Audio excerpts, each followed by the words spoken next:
Thanks for joining us for our Super Bowl 58 picks and preview show. Crazy that we're here. It feels like only a few weeks ago we were doing all our preview shows, and here we are. There's just one game to go. Two teams left standing, the San Francisco 49ers and the defending champions, Kansas City Chiefs. And to kick off the episode this week of Good Teams and Great Teams cover, we are joined by a very special guest who's going to give us a San Francisco 49ers perspective. We're joined by Paul Hope. Paul, welcome to Good Teams and Great Teams cover. It's great to get you on. No, thanks, buddy. Obviously, 49er Faithful UK has been crazy this last week, from the halftime heights of people leaving the watch party, the season being over, to organising the Super Bowl watch party and everything that comes with it. But thanks for having me on. I've been looking forward to this one. Yeah, it's been no doubt a hectic week for you guys, and seems like everything's settling down now, so you can start to just look forward to the big game. We're 8 days out at the time we're recording this, and yeah, there's lots to happen in the build-up, but we'll get in and talk about the game. But you mentioned there sorting the watch party out. Let's give that a shout out, because that's what a lot of effort it takes to kind of get that organised and arranged and get it done. Tell us about that. Tell us what's going to be happening on Super Bowl 58 night, Super Bowl Sunday, for the 49ers UK watch party. Yeah, so I say we're a little community in the UK. We pride ourselves on being the best fan chapter in the UK. The 49er Faithful UK has grown from strength to strength, both on the Let's Talk Sports Network. You've got Alex Simpson, Gary Thorpe, Flying the Flag. Myself, Dan Harris was a good friend of mine. He gave me my shot at doing YouTube. I just used to do podcasting before, so it's always a pleasure to come back on and support. This year's been crazy because we branched out into YouTube, and I'll give Dan credit because he pushed me into doing that. And we've launched our own channel, 49er Faithful UK. I don't know about you, but in the UK, it's a lonely existence watching the NFL. And I always used to book what I was doing for the Super Bowl at the end of the year. I live in Middlesbrough now. I used to live in Darlington. I said to you off air, I've got a good friend who's a Cowboys fan. NFL Sundays in my house used to be a 49er, a Cowboy, and a Titans fan. We used to set the screens up.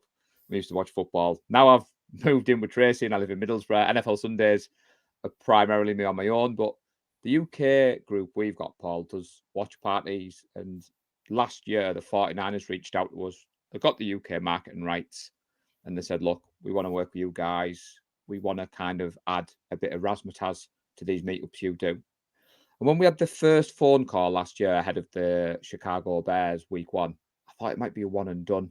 They'll launch it big. And then the team just keeps surprising me. They've worked closely with us. I mean, we've had, I think, 6 watch parties in this time now. Each one gets bigger and bigger. The connection with Leeds United. So for people listening who are Niners fan, if you're based in London, I can share with you, London was the first choice. So what happened, Paul, was after the NFC Championship game, the team looked at organising venues. And I think they've been surprised at how big the NFL is in the UK, because basically every venue they contacted said, we've already sold tickets, we've already got our own Super Bowl watch parties going on. So the partnership with Leeds United kicks in. I'm not a football fan. I do NFL. There's a bit of talk about it being always up in the north, but they've given the back call to Leeds United. Yeah. Leeds United have cleared the conferencing suite, the Century Suite, I believe it's called. If I've got that wrong, I apologise, Leeds United fans. So Super Bowl Sunday, the tickets are on sale at the moment. If you head to the Leeds United website, seems a bit strange. If there's any tickets left, they'll be on there. You do need to create a Leeds United membership. The tickets are £11. It gets you a drink, a bit of food item, and a party with at least, I say 500 49er Faithful UK. I'm going to say 499 because I know you've got your ticket and you will be welcome on the night. If you're not a Niners fan, you live in Leeds or if you live local and there's tickets available, please feel free to come. The news hadn't broke officially before this episode goes out. We've had like a 48-hour exclusive access to let our group members get them, but basically the secret's out. So there's no point trying to... Like, everyone's excited. We had a bit of teething problems yesterday with the website and people wanting to get the tickets because Lee Gowland, the president, announced on Wednesday's live where it was going to be, what time it was going to be. So people started booking trains, hotels, and then the panic yesterday was we need our tickets. But it's always great to watch football with other fans. We'll be heading into Leeds City Centre mid-afternoon next Sunday. So if you are around, please don't be alarmed by the influx of, I say red and gold. We are the white Super Bowl team, so I'll be wearing my white road. Are you? But please come over and say hello. And that basically is what we've got planned, Paul, for Super Bowl Sunday. Yeah, it's awesome. I'm really looking forward to it. It's the first time I'm going to have kind of come along with you guys to watch. And I know Leeds is a great hub for all things American football. We've got there's the university teams. We've got the Leeds Chargers women's team. We've got the Yorkshire Rams team as well. So it's a big base Leeds for NFL. So, it is massively popular. And as you mentioned, kind of everywhere is going to be showing it in the city. And that partnership with Leeds United kicking in is amazing for you guys and for the 49, for that, to have that there. And you've got a great venue. I've as I mentioned to you, I've had the pleasure of going to that suite a couple of times, not to watch Leeds United. I'm not a Leeds United fan myself, but for events and things like that, it's a fantastic venue. So yeah, it's going to be a brilliant night. And you mentioned there, several hundred. It's going to be bouncing, and yeah, we just need the game to make it happen and come along with it. Let's have a quick chat then about how we've got there for the Niners to the Super Bowl. So the last couple of weeks, I think it's fair to say, I don't know, have you got any fingernails left or? We kind of the emotional roller coaster. However, just give a cheeky shout out to Leeds Samurai flag football team. I know they're heavily involved in the community, so it'd be good to see some of their members. We've got a couple of our group play for them, and they would not forgive me if you've name checked every other team in every Leeds. other one. Apologies, guys. Yeah. So we'll start with the first one, the Packers. So, like most people in the UK, I have other friends who support other teams, and I have a good friend who was an Aaron Rodgers super fan. So he hates the 49ers because whenever we play them in the playoffs, we used to beat them. And then obviously there was a bit of trash talk going. They came into it, 7th seed. Don't think any of us foresaw how bad we would play. And at the time, the talking heads were critical of Purdy, Kyle Shanahan. You were a flat track bully. You could only win when you're in front. And then when we came back and we won that game, I mean, I was on a group video call with a few of the UK because it was a late game, and we were all trying to be quiet. But when Dre Greenlaw intercepted that ball, where you see now on the screen, this is upstairs in my house. This is my bedroom. And when I watch the games, I'm directly below. And I'd been warned to be quiet, and I'd managed all right. But at that point, and then the next day, Tracy was like, "So did they score a touchdown?" I was like, No, Dre Greenlaw intercepted the ball. She went, "I don't even want to know what that means. Just, I knew it was 4 a.m. I knew you were being loud." And we all breathed a sigh of relief. And we thought, right, that's it. We're battle tested.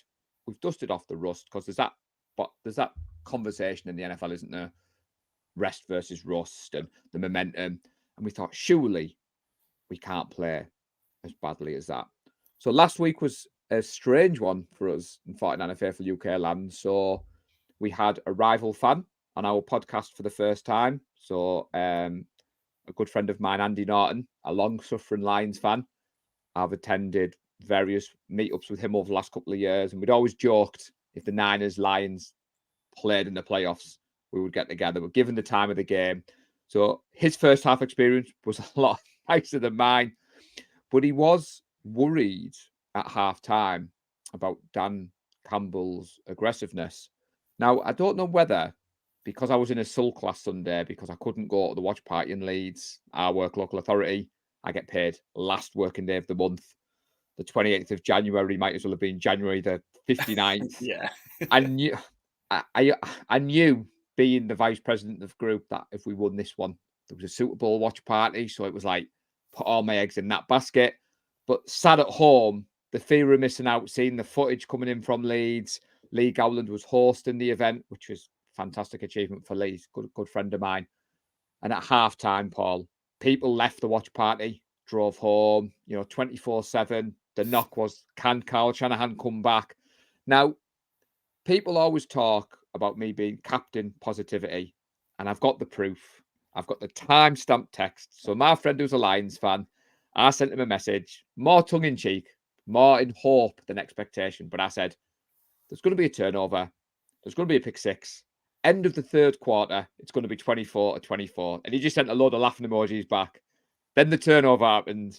Then the first touchdown happened. And it was 27-24. And Dan Campbell didn't take the field goal. And he went over aggressive. And what I love about the NFL, our fan base has been very harsh on Kyle Shanahan, saying that he's too conservative. He needs to be more aggressive. He needs to go for it more on fourth down. I don't know if you've heard, but at halftime, Shanahan just strolled into the dressing room, got the team together and said, look, there's no rah-rah speech. We're down by 17 points. You've played that bad and you're only down by 17 points. Yeah. And the team seemed kind of energized, galvanized. We talk about culture in the NFL. People who wanted Kyle Shanahan fired, go back and watch Chip Kelly. Go back and watch Tim Tomsula. When Shanahan and Lynch took over, they were very clear. They wanted to compete year on year. Now, some people are unhappy because to them, it's Super Bowl or bust. Yeah. Now, I only started following the Niners in 2012, Paul. I've seen 2 Super Bowl losses. I'm aware of the history. But for my fandom, I've only ever known heartbreak. But if you'd said to a Niners fan in 2017, we're going to go in time and you're going to compete 4 out of 5 NFC Championship games, you're going to go 2 Super Bowls under this man, I think we'd all would have said, right, where do I sign up? Absolutely, yeah. It's crazy that talk of, and it must be I don't know if it is a minority. I don't see too much of it, but when I do see a little, I see bits of it, I just think it's crazy talk. Heard some last week in, what happened to the Ravens. Harbaugh should be fired. It's just nonsense. You don't let these guys go. They're just so good. And ultimately, you're right. And point proven there, keeping the faith. And I suppose the thing with the Niners is they can score points so quickly. And we saw that in the third quarter last week. I mean, Shanahan is known for being an offensive genius. But when you lead a team in the NFL, it starts at the top. I love Dan Campbell. This is not a knock on Dan Campbell. What he's done for the Lions is amazing. They would run through brick walls for him. I would. I'd run through a brick wall. I loved Hard Knocks last year. If the Lions had won, I would have been going up to Newcastle with my good friend Andy. I'd have been cheering the Lions on. Not a knock against the Chiefs. I do like Patrick Mahomes. We'll get into that in a moment. But I understood last week we were the villains in the piece. Yeah. Everybody wanted the Lions to win. And at halftime, I was getting text messages. I've got a few non-Niners friends who hate Brock Purdy. I can't say it any nicer than that. No matter what that kid does, they've got something to knock on him. And I just don't get it. Whatever metric you use to measure your quarterback in this league, add on the fact that he's a winner now. Add on the fact that he's put the team on his back. He's not been perfect. I'm not going to come on your show and say he is the best quarterback in the NFL. He's elite. He's not Patrick Mahomes level yet. Yeah. He's getting there. He's 24 years of age. Second year as a starter in the NFL. And he's gone from Mr. Irrelevant to being in the MVP talk this year. But Kyle Shanahan deserves a lot of credit because the way we came back from that last week, he was calm. And the NFL is a game of 60 minutes. I don't know about you, but my missus will sometimes pop red in the door, Paul, and she'll say, there's only 2 minutes of the game left. And I'll say, hang on. Both teams have got 3 times out and there's 3 points in the game. And she'll say, so what time are you coming to bed? And I'm like, I'll probably see you in an hour. She's like, there's 2 minutes left on the clock. And when you try and explain this wonderful game of NFL to casual fans, because this time of year, you get people who have never watched a game, decide, right, I'm going to go out and watch the Super Bowl. Which team shall I pick? And like you said, we tend to be at the moment, we've got more firepower than Kansas City. And I know any Chiefs fans listening are going to be throwing stuff at the screen. Yes, Mahomes is Mahomes, but he hasn't been the Mahomes of old. Kelsey's had a bit of a rebound, but his own words. George Kittle's been the best tight end in the league this year. That's not Paul Hope from England saying that. Travis Kelce said that yesterday. And CMC, where do you start with CMC? ESPN graded that trade a C- last year. Whichever writer put that out there. I mean, I'm just a fan in the UK, and I knew it was an awesome deal, but he just gets better and better every week. I love CMC, as you probably know. Yeah, he's had, he's been incredible, and not necessarily a missing piece in that offense, but I think just that the consistency he delivers and the ability to rush and catch the ball is, just takes that offense to the next level. You mentioned there, and we were just talking a little bit about kind of how the Brock Purdy slander, and it still goes on. I'm the same as you. I don't get it. It certainly passes the eye test, and all the important metrics and things that that quarterbacks are measured by, says he's up there with the very best, and he's leading in a lot of those categories for this season. What is it? What do you think it is then that draws this negativity towards Brock Purdy, or draws this? Maybe he's not, he's not quite that good, or he's a system. The favorite one, he's a system quarterback. Anybody could do it. That's the modern put down, isn't it? Game manager or system quarterback. I think I don't watch college football, so I can't get involved in the draft talk. And I know I've got a few friends who love college football. They do the draft boards. They get heavily invested in these draft picks. Trey Lance is what we get beat with. We gave up 3 first-round picks. We moved up in the draft to take Trey Lance. Kyle Shanahan wanted to move on from Jimmy. He knew the way the NFL was going. He needed a quarterback that could extend plays with his legs and had a decent arm. I'm not talking mobile quarterback. We didn't need Lamar Jackson. Yeah. But Jimmy was the throwback to old. Jimmy was standing in the pocket. And in today's NFL, that just doesn't work. You've seen it with Brock Purdy. You saw it last week against the Lions. Some of those players, the Lions defense had done everything right. And then Purdy just scrambles for 10, 15, 20 yards. And that breaks the defense's back. It's the momentum. It's that game-changing element. And Purdy's always had that to his game. He had that when he was in college. The knock-on was obviously, I think he had a better first year at college. Then he dipped in the second year. And then the people who scout these kind of things overlook some stuff. But being a Niners fan, I don't watch any of the sports. I absorb all the content, all the articles. And when we traded for CMC, I read an article from David Lombardi which said, due to the lateness of the trade, when CMC landed in San Francisco, we were due to play the Chiefs on the Sunday. He wasn't physically allowed the playbook until he'd passed his medical. So it was late on the Friday night, passes his medical. Saturday morning, they're at Santa Clara. They needed somebody to come through and run some plays with CMC. So who got the job? Little known mystery relevant. Third choice quarterback, Brock Purdy. And apparently their connection formed then. CMC's been on record to say Purdy's knowledge of the playbook, the play calling. He was barking orders at CMC. You're in the wrong position. You need to do this. And apparently CMC was thinking, this kid, who is this kid? He's quite special. He's quite switched on. And apparently after training, so it's well documented that McCaffrey is an intelligent guy, but he was trying to pick up speed on the playbook. Yeah. And he would work with Brock. So fast forward to when Brock's put into that offense in the Miami game, he knew all the playbook. Yeah. He knew the plays. I'm not sure whether to take Jed York. I'll run. I'm not going to call him a liar at face value. But the hyperbole of Kyle Shanahan pulling it aside and saying that Brock Purdy was his best quarterback. I mean, at the time, Purdy was only taking 4 or 5 snaps. All the content creators I follow were at training camp. I will say Larry Kruger and Lee Gowland were very high on Brock Purdy. In fact, last year in our season preview episode, Lee said Purdy would throw the game-winning touchdown in the Super Bowl. Now, we thought he was just being a bit tongue-in-cheek because Lee was at Vegas when Brock was drafted. But it was maybe just a year too early, Paul. Lee, the president, was just ahead of the curve. But, I mean, I was at the Buccaneers game in Levi's and Purdy dropped a 76-yard bomb to Brandon Ayuk. He did it the week before against the Seahawks where he threaded that one to Debo. He did it again in Seattle where he did a deep ball to Ayuk. Go and watch the game tape from this year. And the knock is he's a game manager. Dink and dunk. Purdy tried more deep passes than any other quarterback in the NFL. His success rate was up there. Teams mixing up man and zone. He's up there at the best at playing either. He's the best quarterback in the NFL at dealing with pressure.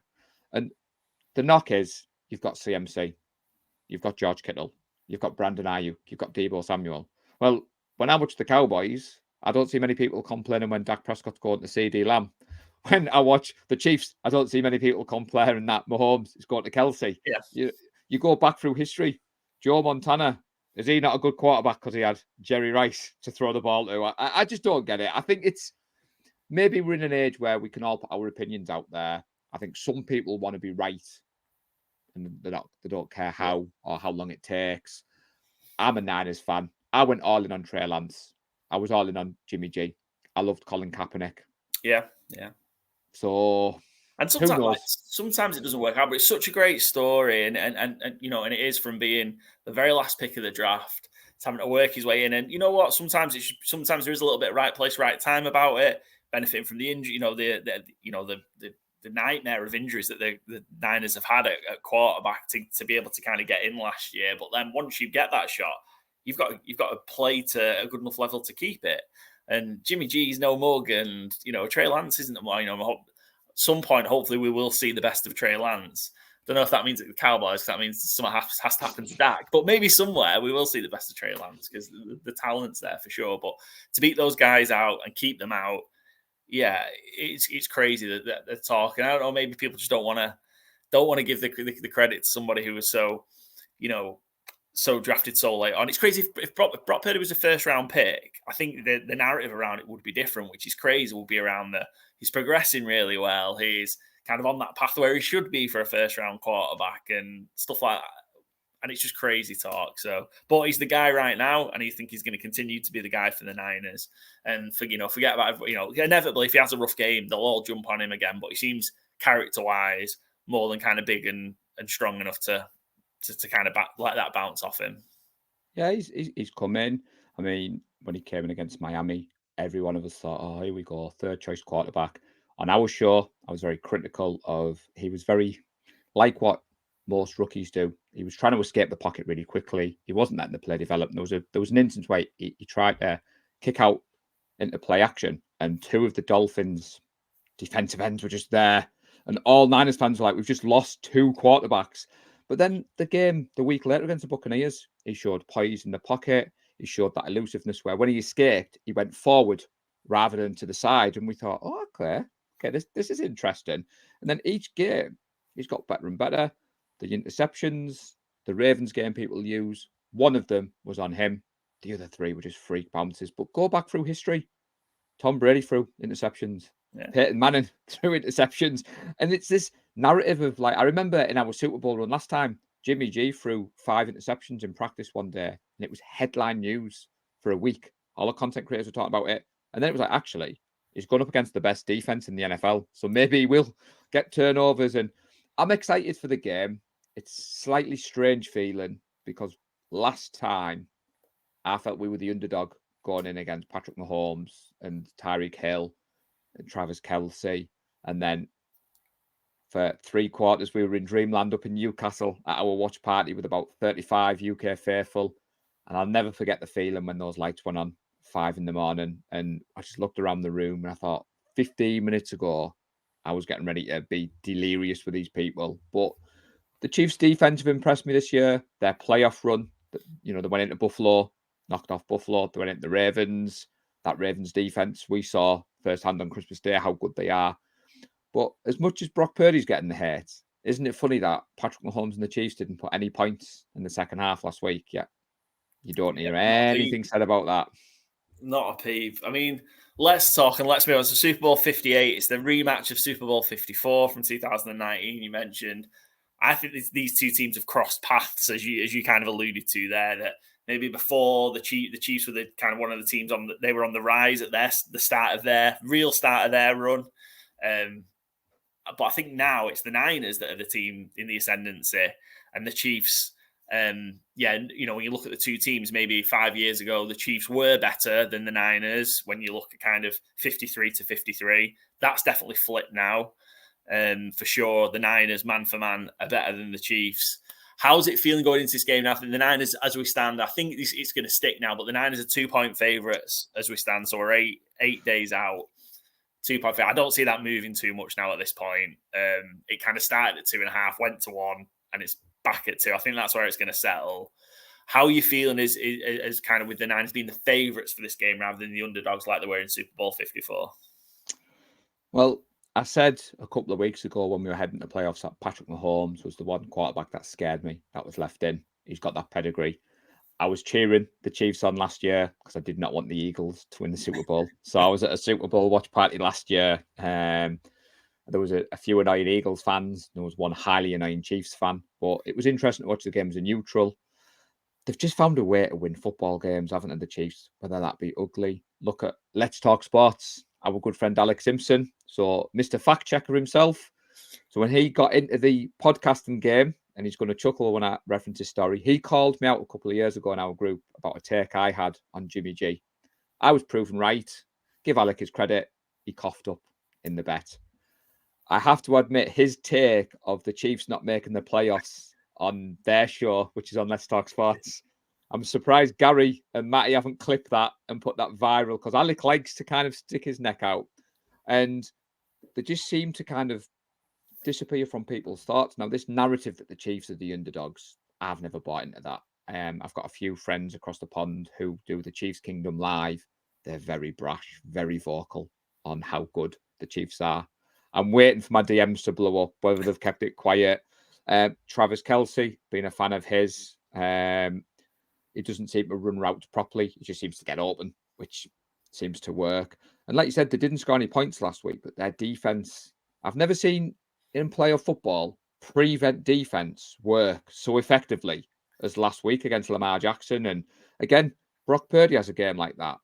People are whinging about it. Lamar Jackson, I love Lamar. I think he's a great quarterback, but that was his moment to shine. He's probably going to be crowned the MVP for what he did in the regular season.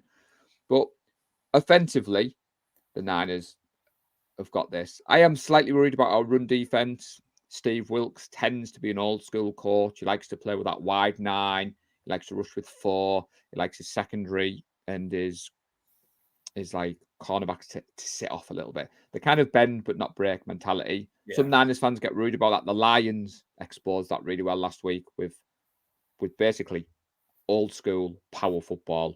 2 tight end sets, 3 tight end sets, and run the ball. We saw that they were running the ball on 3rd and 12, 3rd and 18, 3rd and 19. That the 24-7 lead was deserved. I think I'd be stunned if you found the Niners fan to come on a show and mourn that the Lions were cheating or the rest were cheating. We were blown away last week. Anything that could have gone wrong for us went wrong. But then he made the adjustments, and Steve Wilkes has been good at doing that all season. Travis Kelce is going to be going up against Fred Warner, best linebacker in the NFL. The front seven of the Niners need to show a little bit more.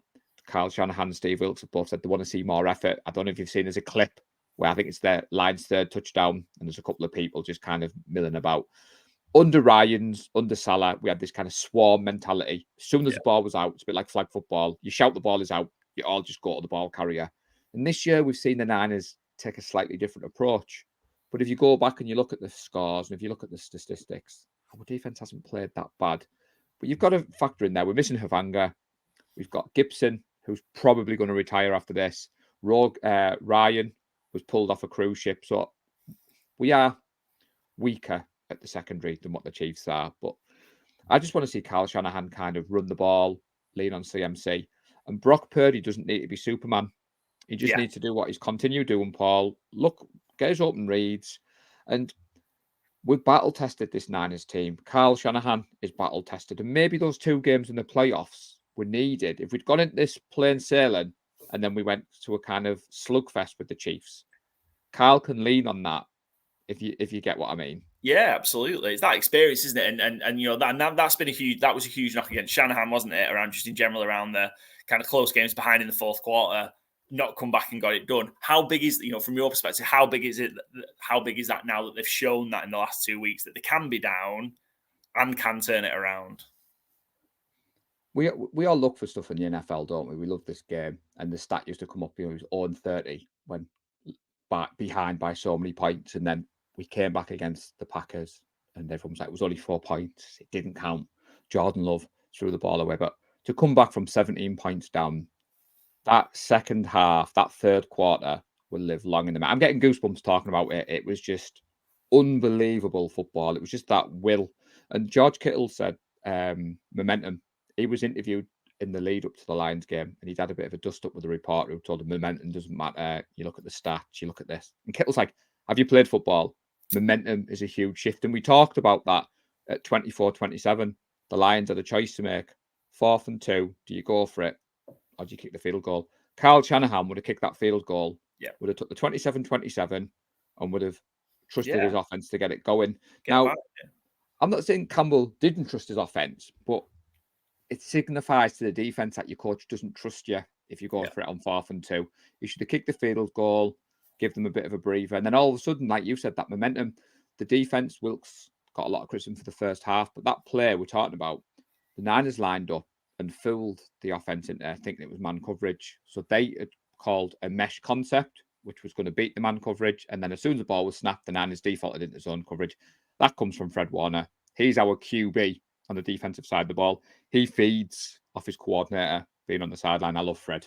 I am biased, but the season he's had this year, go back and just watch the game tape if you don't believe me. It's been incredible. Yeah, it's been incredible. No, not just this year. It's been incredible for a long time. But yeah, definitely. I think for me, you've got the two guys over at Baltimore are pretty good from a linebacker perspective. But I think Warner's probably is the best in it. Probably is the best in the league, and that's a lot because you've got Smith and Queen there in Baltimore that are incredible as well. But yeah, Fred Warner, absolutely. And that matchup I think is going to be interesting. You alluded to it.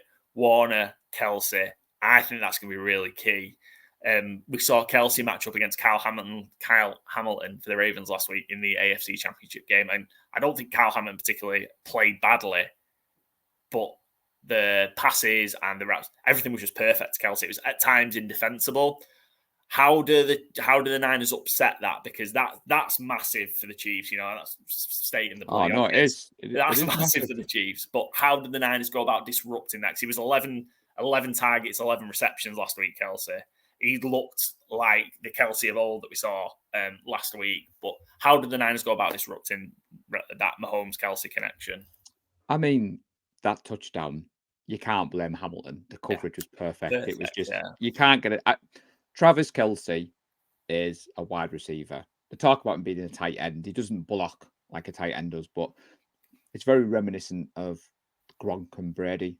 And I think the way you stop that is you control the clock, you control the possession, you run the ball, and if you go up early, the problem we have as a defense, you can't put 8 in the box to stop Pacheco because Mahomes will dissect you. I've been very impressed this year since we played the Eagles and we put that game plan in. Boss account said the blueprint. These modern quarterbacks in the NFL, as we alluded to with Purdy, Mahomes is the best at. If he sees something's not on, he'll take off. You need to contain him, but maybe not oversell it. Don't be too aggressive in the pursuit. We also need not to show them too much respect, which sounds a bit daft, but you need to be aggressive. I think you need Warner and Greenlaw to continue that kind of aggression they've got in the middle of the field. I think Charvarius Ward will shadow Rice because he seems to be the only receiver that can catch the ball for the Kansas City Chiefs. And I think you need Nick Bosa and you need Chase Young to be aggressive on the pursuit of the quarterback. You've got Armstead and Hargrave in the middle. Hargrave's been a bit hit and miss.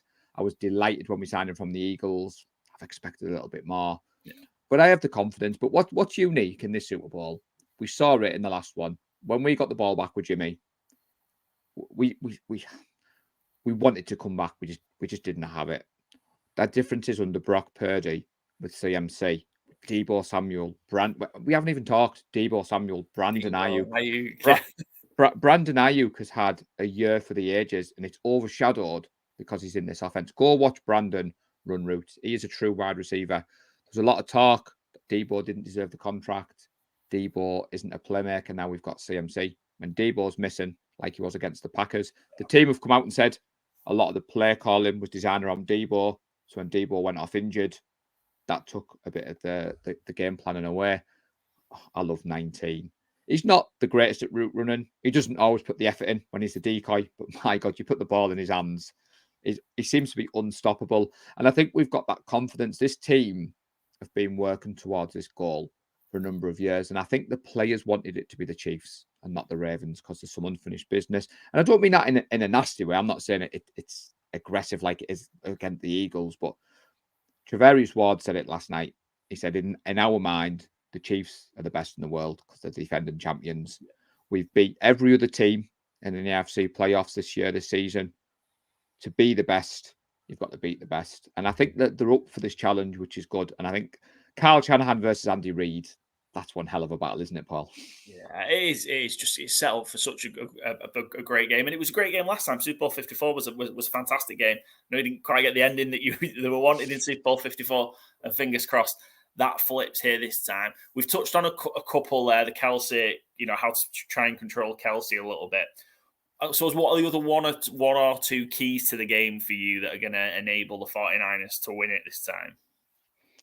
I'd like to see us start well. I'd like us to go up early. I would love not to have to prove we can come back from a defeat from being behind. We've seen that in the playoffs. Come with a nice easy one. This might come back to bite me, but I'm known for just speaking my mind. If it gets into a shootout, I don't think the Chiefs have the firepower this year to bring it back. Where I'm confident in our offensive firepower. I'm we've shown. I mean, we mentioned all the fantastic names. We wouldn't be here where we are now if it wasn't for Juwan Jennings. He's often overlooked. George Kittle. I was buzzing when Kelsey said he's been the best tight end in the league because he has. We've seen it week in, week out. He's added a dimension to the offense as well as the blocking game. Kyle Juszczyk is a name that doesn't get mentioned, and then CMC. He's the ultimate game changer for me. And I think that I've seen a lot of narrative about this isn't the Super Bowl people wanted to see it, apart from Chiefs and Niners fans. And I think I'm not quite sure. It's not as if you've got one defensive team going against an offensive team. Both teams are quite well balanced. Andy Reid's known for being aggressive in his play calling, which I wouldn't say worries me in a bad way. I've got a lot of respect for the Chiefs. Andy Reid's very good, like Kyle Shanahan. You think, oh, they're going to kick a field goal, then they'll go for it. And he's got Patrick Mahomes. When you've got Patrick Mahomes, you've always got a chance. But I'm not going to give you a score prediction because this will go out before the Niners show. And I don't know if you're aware. We've been doing well, we've got a score prediction league ongoing at the moment, and there's literally 2 points between the 4 co-hosts. Ooh. Obviously, I'm going for a Niners win. I do think it's going to be a closer game than people are probably expecting.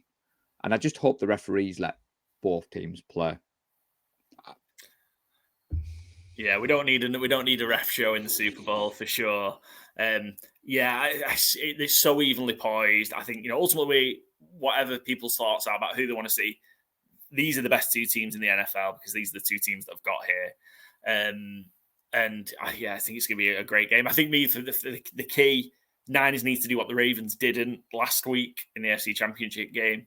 Run the ball, which is no problem with that. They will absolutely run the ball. And the Ravens just gave up on it. Got to pressure Mahomes down the middle. He's getting his face. And I think those are the 2 keys for the Niners. There's more to it, of course, but I think those 2 things right. If they can get those 2 things right, they've got a hell of a chance of getting that win. And it's going to be a great one. I'm really looking forward to coming hanging out with you guys down at Elm Road. It is going to be awesome. And I'm absolutely going to be pulling for the Niners to win. Respect to the Chiefs, but it's nice to see someone different win it. Yeah, they've got a couple of rings. Come on, Patrick. Let us Niners celebrate. But no, I'm looking forward to you joining us. We always say before we finish off, once you've been to a 49 Faithful UK watch party, you'll come back and back. We're growing a community on this side of the pond. Our American counterparts are blown away. When we went out to Levi's for the Bucks game, there was 36 crazy Brits. There was 4 Americans in the fan chapter section. And the links we've made are unbelievable. And again, before we finish off, good shout out to Nick Clark, fan engagement officer. It wouldn't happen without him. And again, that partnership with Leeds United, it is great to be able to go to a first-class organisation with the facilities that they've got and be made to feel welcome. Like I said, 499 49 Faithful UK and an honorary fan of the night. Will you be rocking your Cowboys jersey then, or are you going to be rocking? I think I'm going to rock up. I think I'm going to rock up in the red. I'm going to rock up in the red to show support. I've got like a San Francisco t-shirt somewhere. It might be both. Oh, you have? I have. When I did the show with you, yeah. Yeah, well, it might be the Golden Gate Bridge t-shirt. There we go, to show some solidarity. No, I'm looking forward to it. And again, if you are listening, if you're in the Leeds area, do check out if there is tickets available. More than welcome. It's football. I always explain the Super Bowl as the Oscars of the football season. And you want to go out, you want to party, and it's on at 11:30. You don't want to sit at home and be quiet. It's going to be great. We'll post a link. It'll be in our episode description, and we'll pop it on Good Teams and Great Teams cover socials as well. And we'll make sure we've left it a bit of time so all the 49ers faithful guys have had a chance of getting the tickets first, and then we'll pop it out in the build up to the week. So yeah, if you've not got any plans or you're not going to be watching it anywhere and you want to, then come down to Ellen Road, join the 49er faithful UK watch party. It's going to be awesome. When you've got some shows coming up, Paul, when's the 49er faithful live pod out this week? Yeah, so we do every week. We do a game preview and we do a game review. Now they're not live like what we're doing today. We record it, Lee puts his magic on it, and then he releases it. But we do every Wednesday at 8 p.m. GMT time. I'm getting into this American speak now. So 8 p.m. GMT, 12 noon Pacific, 3 p.m. Eastern. We have the fantastic 49er Faithful UK live. So what we do, Paul, we pick a topic. We go live at 8 p.m. People join us in the chat. So we tend to stay away from a game breakdown because we do that in the pod. So the last couple of weeks, we've looked at the Super Bowl teams from 2012, 2019. This year's, we picked a fantasy football team equivalent. We went through the roster. We picked certain players. We've talked about the watch party. And it's just, think good modern football, but with a couple of Brits, sometimes a French lad, sometimes an American on there. And we just have a blast for an hour, like what we've done today. We talk football. People bring stuff up in the comments. So, yeah, that's on our YouTube channel. So we are trying to push. We've got 890 subs as we speak. We are trying to hit 1,000. I know we're still well behind Let's Talk Sports, but we do appreciate the support from everyone on the network. And it's always great to be able to pop back on and show our support to you guys on Let's Talk Sports. Yeah, it's awesome. It's a great community. If you're not subscribed, then go do it now. 890. Want to get to 1,000, so go subscribe now. Obviously, you don't have to be a 49ers fan to watch it. I've watched you guys plenty as well, and it's not just driven for the 49ers guys. You can watch it if you're fans of other teams as well. It's great. Love the Would You Rather as well, pieces, which are great. So yeah, definitely go give the guys a follow and give the guys a watch on 49 Faithful UK channels. Paul, it's been a pleasure. I will see you next week. Can't wait to see you in the flesh. But until next time, good luck for the game, of course, pulling for a 49ers win, and we'll move on with the rest of our Super Bowl 58 picks and preview show. Go Niners. Thanks again to Paul Hope from the 49er Faithful UK podcasting group there for giving us an insight from a San Francisco 49ers perspective. We do like balance here at Good Teams Win, Great Teams Cover, so we're going to take a look at the Super Bowl 58 from a Kansas City Chiefs perspective, and we've got a great guest lined up to help us do that. I'm joined by Tom Kraft from the Play Action podcast, who's going to talk us through where the battle is going to be won and lost from the perspective of the Kansas City Chiefs. Tom, welcome to the show. Thanks for coming on Good Teams Win, Great Teams Cover. Thank you, Paul. My pleasure. Good stuff. Well, before we get into the Chiefs, because there's a lot to talk about from this season from the Chiefs, you also run a podcast yourself, the Play Action podcast. Tell us about it. Where can we find it? Where can we go listen to it? Yeah. So I kind of started this. I've always been really passionate about the NFL, but properly started doing the podcast this year. Once I found a friend who kind of had the same level as knowledge and enjoyment as I did, and we thought, why not? Let's start a podcast. It seems to be the thing going now, anyway. But yeah, in the moment we're trying to set up different socials and stuff, but you can find us on Spotify at just type in the Play Action podcast, and that one should come up. Recent episode was about the AFC and NFC Championship games. And we try and make it a bit fun as well, so something a bit different. So we did a bit of a quiz and that sort of thing to try and keep people engaged. That's where you can find the Play Action podcast. Cool. Go check it out. We'll pop the links in our episode details and on our socials. And yeah, go check it out. I was just listening to the conference championship episode you just mentioned there. And yeah, you've got a good thing going, so definitely keep it up. One of the things to start with, and we'll get into the Chiefs, is I always find really interesting to talk about the UK guys, kind of how they got to support the team that they support. So Tom, what's the story behind why you follow the Kansas City Chiefs? Well, it's weird because I started with the NFL. I started watching it with like the highlights of the games initially. So I remember I watched the Super Bowl in like 2015, I think it was, the one with Peyton Manning and Cam Newton and stuff like that. And I remember they used to have the highlights on Snapchat of like the games, but it was only like the most important bit. It was like the touchdowns and the celebrations and stuff like that. So I kind of got into it through that. And then through watching the highlights and stuff like that, I started to watch Tyreek Hill a lot. And he was just electric. So he's probably the main reason I became a Kansas City Chiefs fan. Just watching the plays and stuff that he could make, like game-breaking speed and, just the explosive offense with, him, Mahomes, Kareem Hunt, Travis Kelce and that sort of thing. So started supporting the Chiefs from about 2016, 2017 onwards. And obviously living in the golden age of the Chiefs right now, so I couldn't ask for better. But I know it's not always going to be like this. You've got to take advantage of it as it is. It might still be like this for a while yet, though. That's it might still be. When number 15's there, you've always got a chance. So. While number 15's there, and that's been the case, and that's a great link in terms of for us to kind of start talking about kind of the Chiefs' year as a whole. So you mentioned kind of that attractive piece around Tyreek Hill and the explosive offense, and that was a big attraction to the Chiefs. For the majority of the season, that's absolutely not been the case. We've seen the Chiefs struggle offensively, and it'd be the defense for the most part that's kind of led the way. That started to maybe turn a little bit. The offense has come to life. Kind of how's it been from your perspective then? And kind of what's your view on kind of the offensive struggles throughout the regular season? But now we're seeing the spark from the Chiefs offensively. Now we're in the postseason. Yeah, I just think the best teams turn it on when the lights are brightest.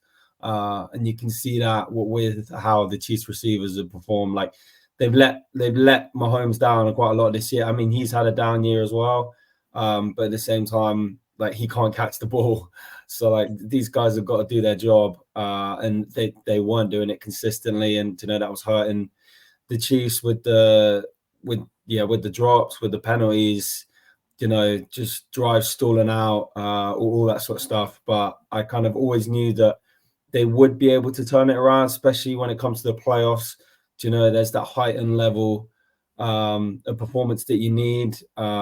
And the Chiefs have been able to pull it out. I mean, you use the example of Marcus Valdes-Scantling in week 11. He dropped the pass that would have won the game against the Eagles. And then he goes and makes one of the best catches he's made for the Chiefs in the AFC Championship game. So, when those players have been needed to step up in the biggest moments, they have done. Obviously, the struggles have still continued, but as you say, the defense has led the team. I mean, they've played phenomenal, and they've kept the Chiefs in a lot of different games. So, it's definitely been on the backbone of defense this year. You mentioned there that kind of you had the feeling that maybe that when you got to the playoffs, the Chiefs would kind of turn it on or start to improve. At what point was there any worry at all during the regular season that it might just not click, or were you fully confident get to the postseason? I mean, there was struggles definitely. I mean, I think after the Bills game, that was probably one of the low points. Just being that it would have been such a great play for the play to have counted, but I think after that, a lot of Chiefs fans were thinking, even if we make it to the postseason, what's going to happen? But then I think the last few weeks, obviously we had a few easy matchups and stuff like that. But at the same time, it just, as long as you're playing your best coming into the postseason, then that's the most important thing, to bring that forward. And that's what, when you've got players like Mahomes, like Kelce, who, when it comes to those big moments, when it comes to the playoffs, it's almost like the regular season is warm-ups and then the playoffs is the actual game. Like they just get after it. So always had confidence in those guys. Yeah, it's a bit like the sort of final form that the Patriots took, I think, maybe in that kind of like last 5 years with Brady, in terms of regular season is a warm-up. Let's just get there. Doesn't kind of matter whether you're a 1 seed, 2 seed, 3. Just get there. Win the division, but get there, and then that's when we start really putting the foot down. And you said maybe a couple of easy matchups. I don't know. I think that might be a bit of a disservice to the Chiefs. So they've gone on the road to Buffalo, gone on the road to number 1 seed Baltimore, and won on the road. There was crazy that there's ever question marks about Patrick Mahomes, and I find it nonsense that there is. But we just never seen him have to go on the road before in the playoffs. Yeah. What about this team, from your perspective, Tom? What about this team has allowed them to kind of go on the road and play so well in the playoffs? I think it's been kind of, a lot of people have doubted, counted them out throughout the playoffs. So I think all the chatter of being, especially not so much the Miami game, but from the Buffalo game onwards, people are like, this is the year where the Chiefs are going down. Josh Allen and the Bills are playing great. They're playing at home. Like, this is their time to beat the Chiefs. And it was the same with Lamar as well. It's a better team. It's this, is that. So I think they've used, the adversity of that, of being the team that's doubted, as motivation, to perform to the highest level.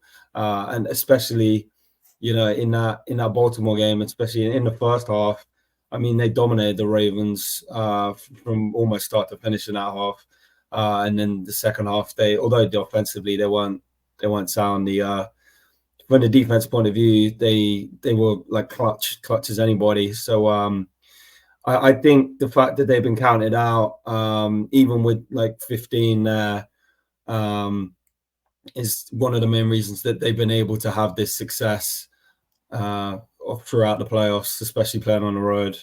Yeah, I mean, it's crazy that they've been they were underdog going into Buffalo. They were an underdog going into Baltimore. They were an underdog again going into the Super Bowl against the 49ers. And let's shift gear and start talking then about the matchup in Super Bowl 58. From a 49ers perspective, and kind of looking across at the other team, what scares you about the Niners? And then also, where do you think the Chiefs can get at them?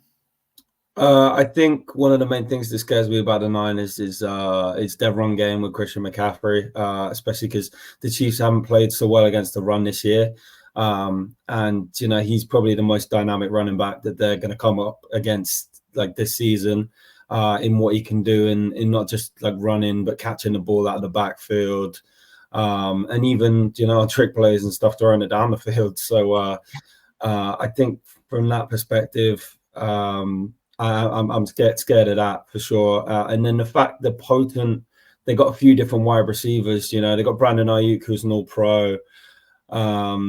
And then they got like Dewan Johnson, they got George Kittle, Deebo Samuel, just a difference maker as well. So I think the number of people who they have, who can create big plays, that obviously scares me a bit. And their linebackers are absolutely sound and some of the best in the game. Dre Greenlaw and Fred Warner. So I think overall, they're a very fundamentally sound team. But there are holes there as well.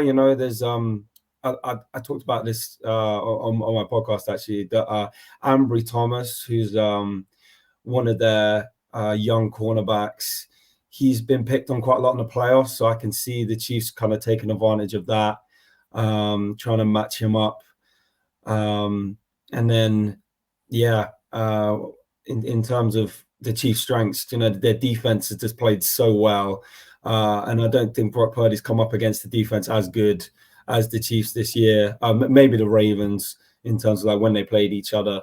And you can see in that game against the Ravens, he really struggled. So if the Chiefs can get pressure with Steve Spagnuolo, bringing up blitzes and all that kind of stuff and putting a lot of pressure on Brock Purdy, could be a long day. But at the same time, if they can get the running game going, then obviously it could be a tight one as well. So definitely a great matchup. Yeah, I think it's a great Super Bowl, and I think people might have wanted to see Ravens Lions are a different matchup because we've seen this one before and we've seen the Chiefs and Niners get there, but ultimately the two best teams of the season get to the Super Bowl, and that's whoever it is the best matchup at the end of the day. And it's an interesting point you made there. Yeah, I agree with you. I think the Ravens showed kind of if you can put pressure on Brock Purdy early and often, he may struggle. He had the worst game of his very young career so far in that game. Was it week 15, week 16? Yeah. Towards the end of the regular season. What are the keys to victory then for the Chiefs? So what are the things the Chiefs have to do and have to do well from your perspective, Tom, to make it a third Super Bowl in 5 years? Well, I think they need to make sure that they keep Pacheco rolling in the game as well. I'd like not abandon the run or what have you. Make sure that he's involved early and often as well, because I think their running defense hasn't been too great. I'm not sure it's been amazing. So I think using Pacheco to the best visibility is one of them. Obviously, not getting into long downs as well, even though Mahomes can pick them up, and just making sure that all these players that have performed well in the playoffs, that they continue to play that well.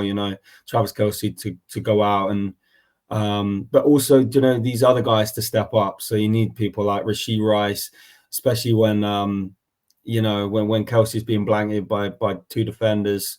You need guys like Rashee Rice, MVS, maybe even Kadarius Toney if he actually does play.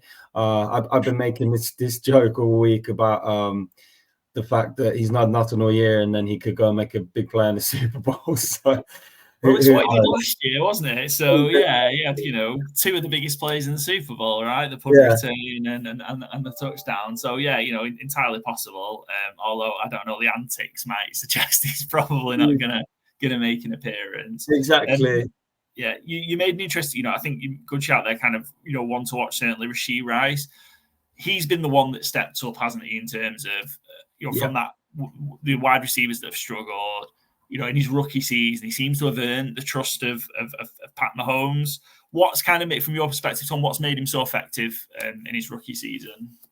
I think just having that one play mentality in terms of, he might drop the ball one play, but he knows Pat's going to come back to him and has all the confidence in him to make another play. So I think having that short memory has really helped him, and just getting used to the scheme and stuff. Obviously, it takes a while to get yourself integrated into the team, and from college as well. It's a lot longer season. It's a lot more like drawn out season. So I think he's got more involved in the playbook. He's learned the plays more, and he's been able to step up and make those big catches, especially even once downfield as well. Creating separation, creating space. Because that's what he was known for in college as well, and that's what Mahomes needs. Is he needs someone to create separation, because that's when the Chiefs struggle, is when no one's getting open, and then it's all on Mahomes. So I just think his ability to one play make a mistake, another play come back to him, and him be able to make that play second time is what has helped develop him in his really good rookie season. Yeah, he's just short of 8 catches, just short of 1,000 yards. He had, an incredible season really from a rookie perspective, and especially given kind of where he was picked up and maybe what the expectations were of him. I think you're right. It's a great point you make as well, Tom. It's key. Some whether it's Rice or somebody has to offer a deep threat. So I think you mentioned before kind of how good the Niners inside linebackers are. You can't allow them to creep up to the line of scrimmage and start wrecking the run game completely. To do that, you have to offer a threat in behind to keep that defense covering as much of the field as possible. I think some of the Chiefs did really well against the Ravens last week. They didn't let Queen and Roquan Smith ruin the game because they weren't allowed to creep up, and Kyle Hamilton the same as well. Didn't allow him to come up towards the line of scrimmage because they had to worry about what was behind them, and that allowed the running game to go, allowed Pacheco to run with a bit more ease than what the Ravens allowed. So I suppose from your perspective, Tom, give us a prediction, give us a score prediction for Super Bowl 58. Chiefs Niners. I'm hoping it's a high-scoring Super Bowl, because I picked the AFC Championship. I thought it would be a lot more high-scoring. Yeah. But I'll go for 27-23 Chiefs. There you go. I think it'll be a close game. I do think the Niners do match up very well, and I mean, as much as I don't want to say that they should be favoured. You know, I think it will be a close game. I think it should be more even. I don't think they should be. I think Chiefs should be underdogs, especially, you know, they're defending Super Bowl champions. But yeah, I do think it will be a close one for sure. 27-23. We love, you know, close Super Bowls. You know, I think that's what we ask for every year. Like, whether and maybe not if you're obviously not the two teams that are in it, but certainly if you're fans of the other 30 teams, certainly ask, you know, let's have a close Super Bowl. Let's have it go down to the last drive. We've not all stayed up late for a big blowout. Yeah, I think it'll be a great game. I do agree with you. I think it's tight. From your prediction, 27-23 will hit the over. So yeah, I think the line for the over is 47.5. So potentially, if you think along the lines of Tom, that it might be a bit high scoring game like that, that'll hit 50. So yeah, that'll hit over the 47.5. It's just such a tight one. I still can't make my mind up, Tom. It's that, you know, we're getting close. But one thing I know for sure, and it's the one thing that's never ever let me down, when the Chiefs are an underdog and they're getting points, they're a 2-point underdog, put your money on the Kansas City Chiefs, because they win in that situation. They always win in that situation. So yeah, that might be what it comes down to on Sunday night. Just wanted to ask a quick question as well, because we talked about the defense a little bit. What Steve Spagnuolo's been able to do, kind of that unit had a real good start to the year, dropped off a little bit, but it's come roaring back for the playoffs. I think a big miss, injured in the AFC Championship game. Charles Omenihu was injured, so he was suspended for the first part of the year, but I think came back and had 7 sacks in 11 games. Had the huge play on Lamar Jackson last week, the strip sack. How big of a miss is Charles Omenihu going to be? I think it's obviously it's a tough loss, especially, you know, like an ACL. But it's that next man up mentality, which I think the Chiefs have had all year as well. You know, they need one of the other guys to step up. They need, whether it's like Derek Nardi or like Tershel Morton, or, you know, they need one of these other guys to make a play as well. And, you know, they still got Chris Jones and they still got George Karlaftis. So I do think they can still get it done. I mean, people were saying last week as well, you know, the fact that Joe Tooney couldn't play. That was going to be a big miss for the Chiefs. And then Nick Allegretti slotted in and played a great game. So I don't think it will be as big an impact as people, I guess, maybe think. But he will be a loss, though, because, you know, he has, as you say, like, since he's come back from suspension and stuff, he's performed really, really well. So, yeah, but I think it's just the next man up mentality. Yeah, I thought that especially Tooney last week missing, I thought it was going to be a big problem for the Chiefs, but yeah, it wasn't at all. I don't know if there's a shot, maybe I don't know if you've got any more inside information, if there's a shot that Tooney makes it for the Super Bowl on Sunday. I think, yeah, there's definitely a shot. I've been watching the press conferences this week from Andy Reid, and he said, you know, he's not ruled out. So obviously I think it would probably be a push, but he's going to do everything he can to try and make it. And obviously that would be a big boost if he can. And I think another big thing with the Chiefs as well is with the offensive line, making sure that there's not too many penalties, or especially because, you know, both the tackles have struggled this year. So if they can play a clean game and keep Mahomes clean, then it could be a long day for the 49ers. Yeah, I think it's a key battle.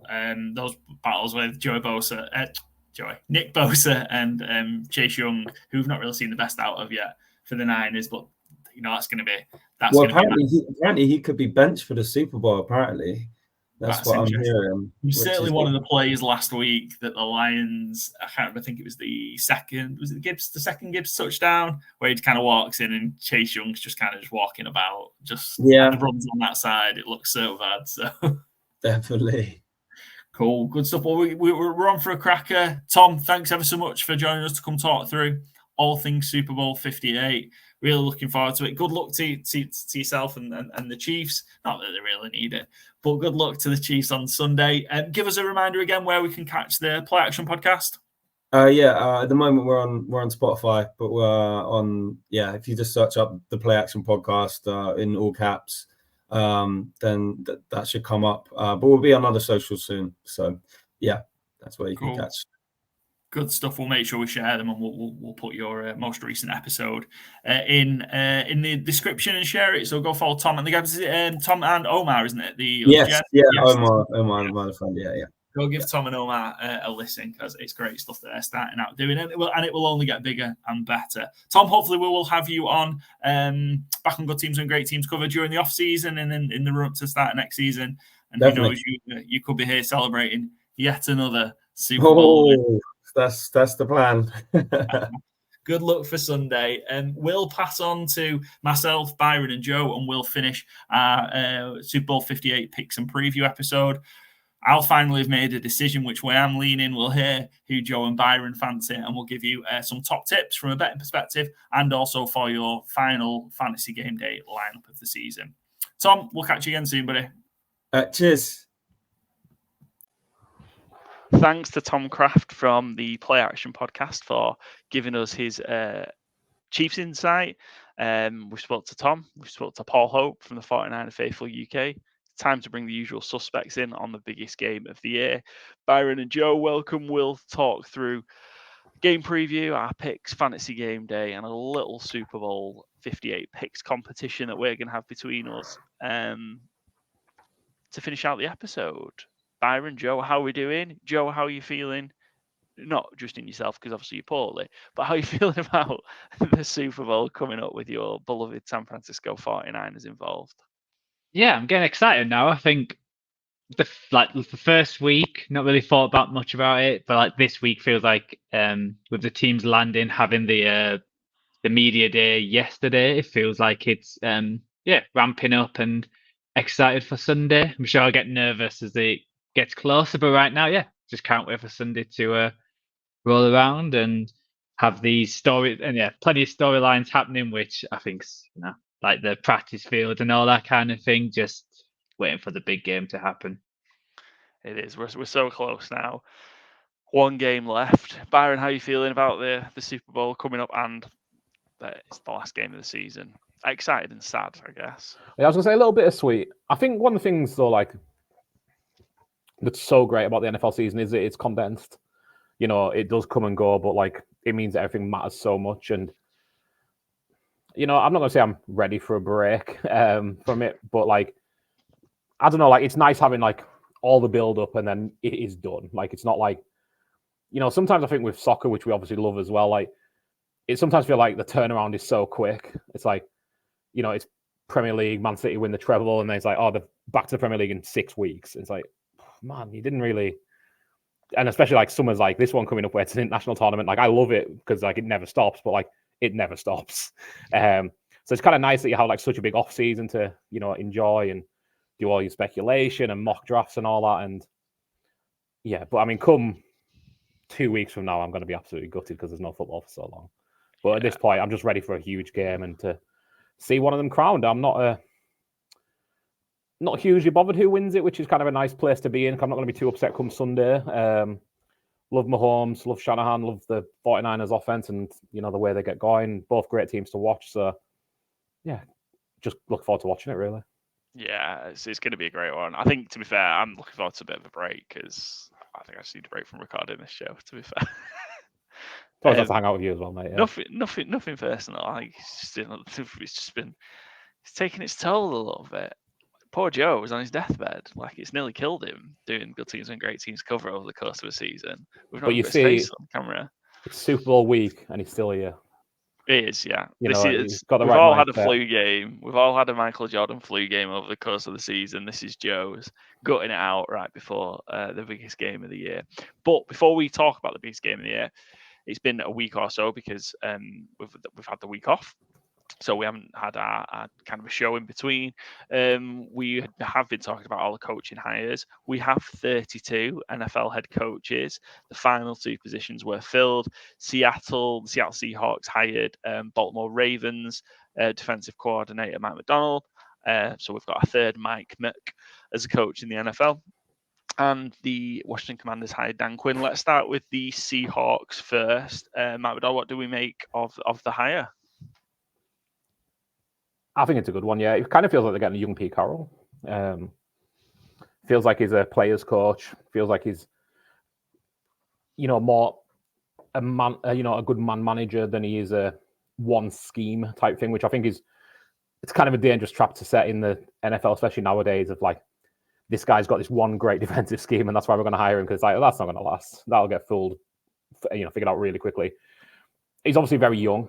I think he's 36 years old, and that has its own risks, but that has its huge upside and huge rewards as well, because I think he's gone on a 6-year contract, if I'm not mistaken. And if that hits off, nothing but good things for Seattle. And I think Joe knows better than any of us here that he's a Shanahan McVay stopper.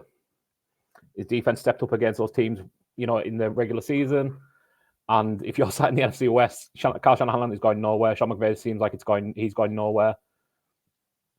Well, you don't necessarily need offense to keep up with them. You need to be able to slow them down, and he's shown he can do it. I think a really, really good hire, though. Yeah. Yeah, Joe, you're going to be coming up against Mike McDonald and the Seattle Seahawks twice a year, possibly for 6 years and longer. What do you make of Mike McDonald coming into your division? Well, I think I said this last week that it seemed like the most obvious fit, just because he seems to have the one defense which stopped the Shanahan McVay kind of offenses, and that's been probably Carroll's downfall the last few years, is that he's been owned by two of the teams in his division, and when you do that consistently, you're not going to win divisions, and you're going to struggle to get to the playoffs each year. So I think it's a good hire. Obviously, giving him the 6 years, it's fairly unusual to give him such a big contract, but obviously they believe in him, and he's got a lot of young talent to work with Seahawks. When you look at their team, feel like some of them dropped off this year. Can he, when we talk about the Ravens, they're a kind of defense who don't really have that many massive stars, and it feels like they always produce players from unknown parts. There's been plenty of them throughout the years when he's worked there for quite some time. So I think it's a great fit. Like all young head coaches, it's what happens with the quarterback. I think he has to get the offensive side of the ball, the coordinators right. What does this mean for Gino? Do they go into the draft looking for someone? He's a guy who's from Michigan a few years ago. I'm curious if they'll be in that kind of pick zone in the first round. If they could get someone, maybe the second round, to sit behind Gino or see what happens. So, yeah, I think it's a great hire. But yeah, like I said, it's always, you can have the best head coach, but if you don't have the quarterback, it usually doesn't work out. So, as a 49ers fan, don't wish him the best of luck, but see what happens. Yeah, he's going to be obviously the youngest head coach in the NFL at 36, but he has brought on some experience with him. So Leslie Frazier was the defensive coordinator of the Bills and took a year out last year, which led to Sean McDermott calling the defense. Leslie Frazier's gone as the assistant head coach. I think a real good shout to get some real good experience in with him. So yeah, I think it's exciting for the Seahawks. I think it's so difficult to move on from someone like Pete Carroll, just because he has been so good for them, really. Ultimately brought him a championship. And actually, I always did a decent job. It's not as if they were ever in his time a really, really bad team. So, but yeah, it just feels like they're in sort of in between phase at the minute. I think maybe a tough call might need to be made on Gino, which might be a little bit unfair, because actually he's done pretty well, hasn't he? Obviously, he dropped off last year, 2023, but I didn't think it was ever possible for him to replicate what he did in 2022. So yeah, it is an interesting one, but I think cause to be excited for the Seattle Seahawks with that. I would say with the 6 years, it's probably got Gino's probably got. I would guess he's definitely got next year and see where it goes. I'm guessing the problem where you don't want to be as a Seahawks fan and a team is where you keep middling out.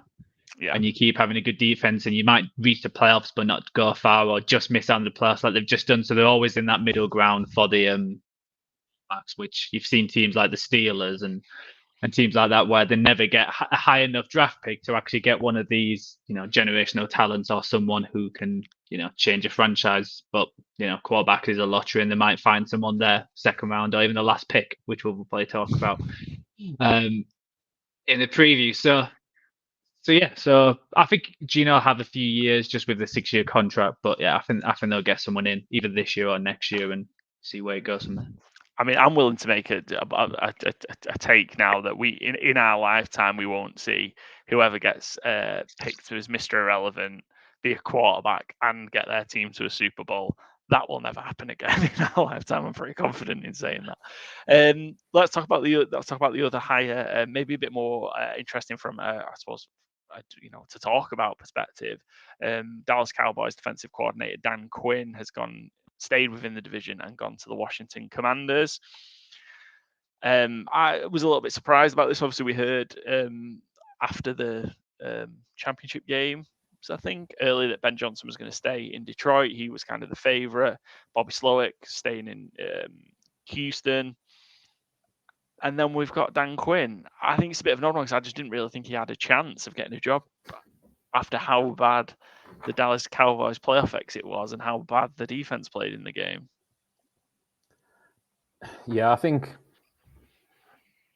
Washington have kind of come out of this looking pretty bad, truthfully. I think that it's pretty clear that they're trying to discredit Ben Johnson after the fact. And I'm not going to say Ben Johnson or his agent handled it especially well, cancelling the second interview whilst the team's on the way to do your second interview. It's not really great, obviously, but to then come out with, Ben Johnson wanted more money or too much money, he wasn't worth it, he didn't interview well. It's like, well, why were you going to see him for a second interview if he didn't interview you? It doesn't stack up, and I know obviously they have new ownership, but like if this was happening under Dan Snyder's regime, you'd be going, oh yeah, that adds up. They then, I think they got cheaped out a little when they tried to go Mike McDonald. I don't think they were willing to commit to 6 years, which I kind of understand because, it's first-time head coach, but, you're a billionaire. Like, you're a new franchise owner. Money's unlimited. The salary cap doesn't apply to coaches. If Mike McDonald flames out, then that's an easy fire and get a new head coach in 2 years, 1 year, whenever you want. You can afford to pay him off. It doesn't matter to your salary. It doesn't matter to your income. And instead, you end up going with a division rival defensive coordinator that, I mean, I'm a Dallas Cowboys fan, so are you, Paul. Are you upset Dan Quinn's left? Not massively, no. I think he did a real good job. Over his entire tenure. Defense has been a real weak point for the Dallas Cowboys for quite a long time. We've seen historically bad defenses in the last 15 years in Dallas. I think 2 in the top 10 worst defenses that there's ever been in the NFL. I think Rob Marinelli won and what's he called? Not Rob, not Rex. What's his brother called? Rob Ryan. Jesus, yeah. Yeah. Defenses that were historically bad. So yeah, I think he's done a good job, and there are a lot of pieces on that defense to still be a really good defense moving forward. So I think all in all, he's done a good job, but just how it ended was so bad. Yeah, and I do think that the time had probably come for a departure, even if he didn't get offered another job, just because it feels like it felt down the stretch it started to stagnate, and then obviously when it goes in such terrible circumstances in the playoffs, that's always what it's going to be remembered as, because that's how it ended. And it was appalling. Defense couldn't adapt in a playoff game that you're 7.5-point favorites for. Like, just as it is. And ultimately, again, like, if Ben Johnson had gone to Detroit, Lions fans would be gutted. If Aaron Glenn from Detroit had gone, I think Lions fans would be gutted. A division rivals took your defensive coordinator to be the head coach, and Dallas fans, at worst, I think, are going, okay. And I think that's really telling of kind of what hire they've got. He's already had to go around the wheel at Atlanta, and he done well, but he did have Kyle Shanahan as an offensive coordinator, who's probably the best offensive coach in the NFL, period, over that period. And yeah, I don't know, just none of it, I think, sits too well with Washington to me. It just all feels cheap, and it all feels a bit Dan Snyder-y and a bit Washington-y. It doesn't feel like that stink has washed off the team yet. I don't have a huge amount of faith in Dan Quinn, and I think the Cliff Kingsbury thing, I think, is also peculiar. Obviously, there was talks of him going to the Raiders. I think they only offered him a 2-year deal. Washington were happy to offer him a 3-year deal, so he took it. Fair enough, absolutely. So now, obviously, all the hype is, well, they're going to get Caleb Williams, which I think is just... I can understand, it's that time of year where we have to, kind of draw little storylines up, but I'm not sure how excited I'd be with Caleb Williams. You watch more college football than me, Paul, obviously. Was Cliff Kingsbury good for Caleb Williams? My understanding is not really. No, so it is interesting. Well, I'm not. Look, I'm still not sold that Caleb Williams is the best quarterback in the draft. He's going to go number one. But yeah, I'm not sold on. I think Drake May is better than him. I'm certainly more NFL ready. I think there's far too many red flags with Caleb Williams. But yeah, that would suggest maybe they'll try and make a move. But I think it's going to be tough to move Chicago from there anyway.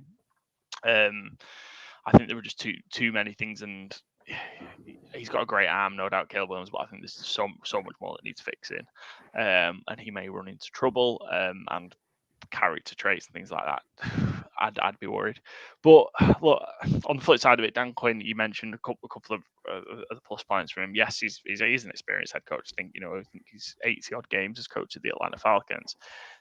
Been to a Super Bowl and won a Super Bowl as defensive coordinator with Seattle. Got the Atlanta Falcons to a Super Bowl, and realistically, they're probably a couple of plays away, or 1/3 down away from winning that game. So one Devonta Freeman block. Yeah, just or if they just ran the fucking ball a bit more. Yeah. But yeah, I think it's not very inspiring, and I just think it's odd going from Ron Rivera to him. I think that quite often the thing. Odd, yeah. Quite often the thing, it's always that thing of like, if you have an offensive guru, you want a defensive guy. If you have a hard ass, you want a player's coach. And yeah, it feels like they've just kind of gone with an exact replica. You're right, yeah. Yeah. I was going to say, I think it is because what happened with Ben Johnson. I think he was their number one target, and obviously something's gone wrong there. I know you mentioned about the money and stuff, but I know that there was something about that like 6 months ago about him wanting too much money. So, is there smoke without fire? I'm not quite sure, and there's been reports now that but that could be from the Commanders or it could be from somewhere else. You never know. And he got to a point. I think it's because they were so set on Ben Johnson, and suddenly be there. He didn't want to go there. Then who else would they have gone for? I think at that point it's and. We were saying 3 or 4 weeks ago, Dan Quinn's going to be a head coach. He's doing a great, he's doing a good job. And it's, I know they fell down in the playoffs and whatnot, but, a few weeks ago, I think some teams had been happy. Like we penciled him for the Seattle job when Pete Carroll went. So yeah, I don't think it's horrendous. It could work. It, again, depends on the staff. And like I said, when he first went to the Falcons, that defense was actually pretty good the first few years he was there, especially into the Super Bowl, and then he went downhill fast. So, it's a complete rebuild. That's the only issue I had when he first was announced. I'm surprised they didn't go with an offensive guy because they get a new quarterback, and we'll see what happens with Cliff Kingsbury. I think that's more important than Dan Quinn. I think if Cliff Kingsbury and whoever the new quarterback works, then that makes Dan Quinn's job a lot easier, and he's going to have a average to good defense like he did in Dallas. I don't think they were outstanding or the hype they came into the year with, but there was still a good defense this year. I think that can't be denied. The last few years, he's done a decent job, and it feels like in this league, you sometimes, if you've got a good offensive play, you just need an average to good defense to be a great team. Not many teams have an outstanding defense for 2 or 3 years in a row. There's not that many, so it's all about offense. So I think that's getting Cliff. I think how that works out is more important than what happens with Dan Quinn, because I think he's just going to do a decent job. Yeah, I think that Cliff Kingsbury, he's got disaster written all over it. I really do. The guy couldn't win with Patrick Mahomes in college. Like, the fuck. And Baker in college too, right? Am I misremembering? Or Kyler Murray? He had one of the two, I think. Oh, it's Kyler Arizona, but... Oh, Kyler Arizona, but he had Baker Mayfield in college too, right? Before Mahomes? And then Mahomes. No, maybe he might have been at A&M at the same time. Johnny Manziel. Okay, I thought it was Baker Mayfield. But... was there. Yeah, he's in the Johnny Manziel documentary, so I remember seeing him in that. Yeah, so he was at Texas A&M when Johnny Manziel was there, because he was Texas A&M, Texas Tech. So Patrick Mahomes was Texas Tech. Yeah, and a few people have said this week, I don't think there's anybody who's got like a great agent working behind the scenes than Cliff Kingsbury, because he just permanently gets linked. He never seems to carry any bad reputation with him. And yeah, he's now on a 3-year contract as a offensive coordinator who's going to have one of the top 2 rookie quarterbacks to work with. And Seems to fail upwards, doesn't it? Yeah. Yeah, he's got the look of someone who would as well, to be fair. The guy looks like he's... I don't know what his history is. Don't want to sound too cruel, but like, he looks a bit silver spoony, and he looks like he's probably never struggled a day in his life. Guy's got a Super Bowl ring. Do we forget? I always forget about this about Cliff Kingsbury. He was a quarterback. How do you back up with the Patriots? Yeah. Yeah, they rang a bell. I was trying to think when it'd be. Yeah. It was I think it's the first one. The first no, it wouldn't have been. When's the first one? 01?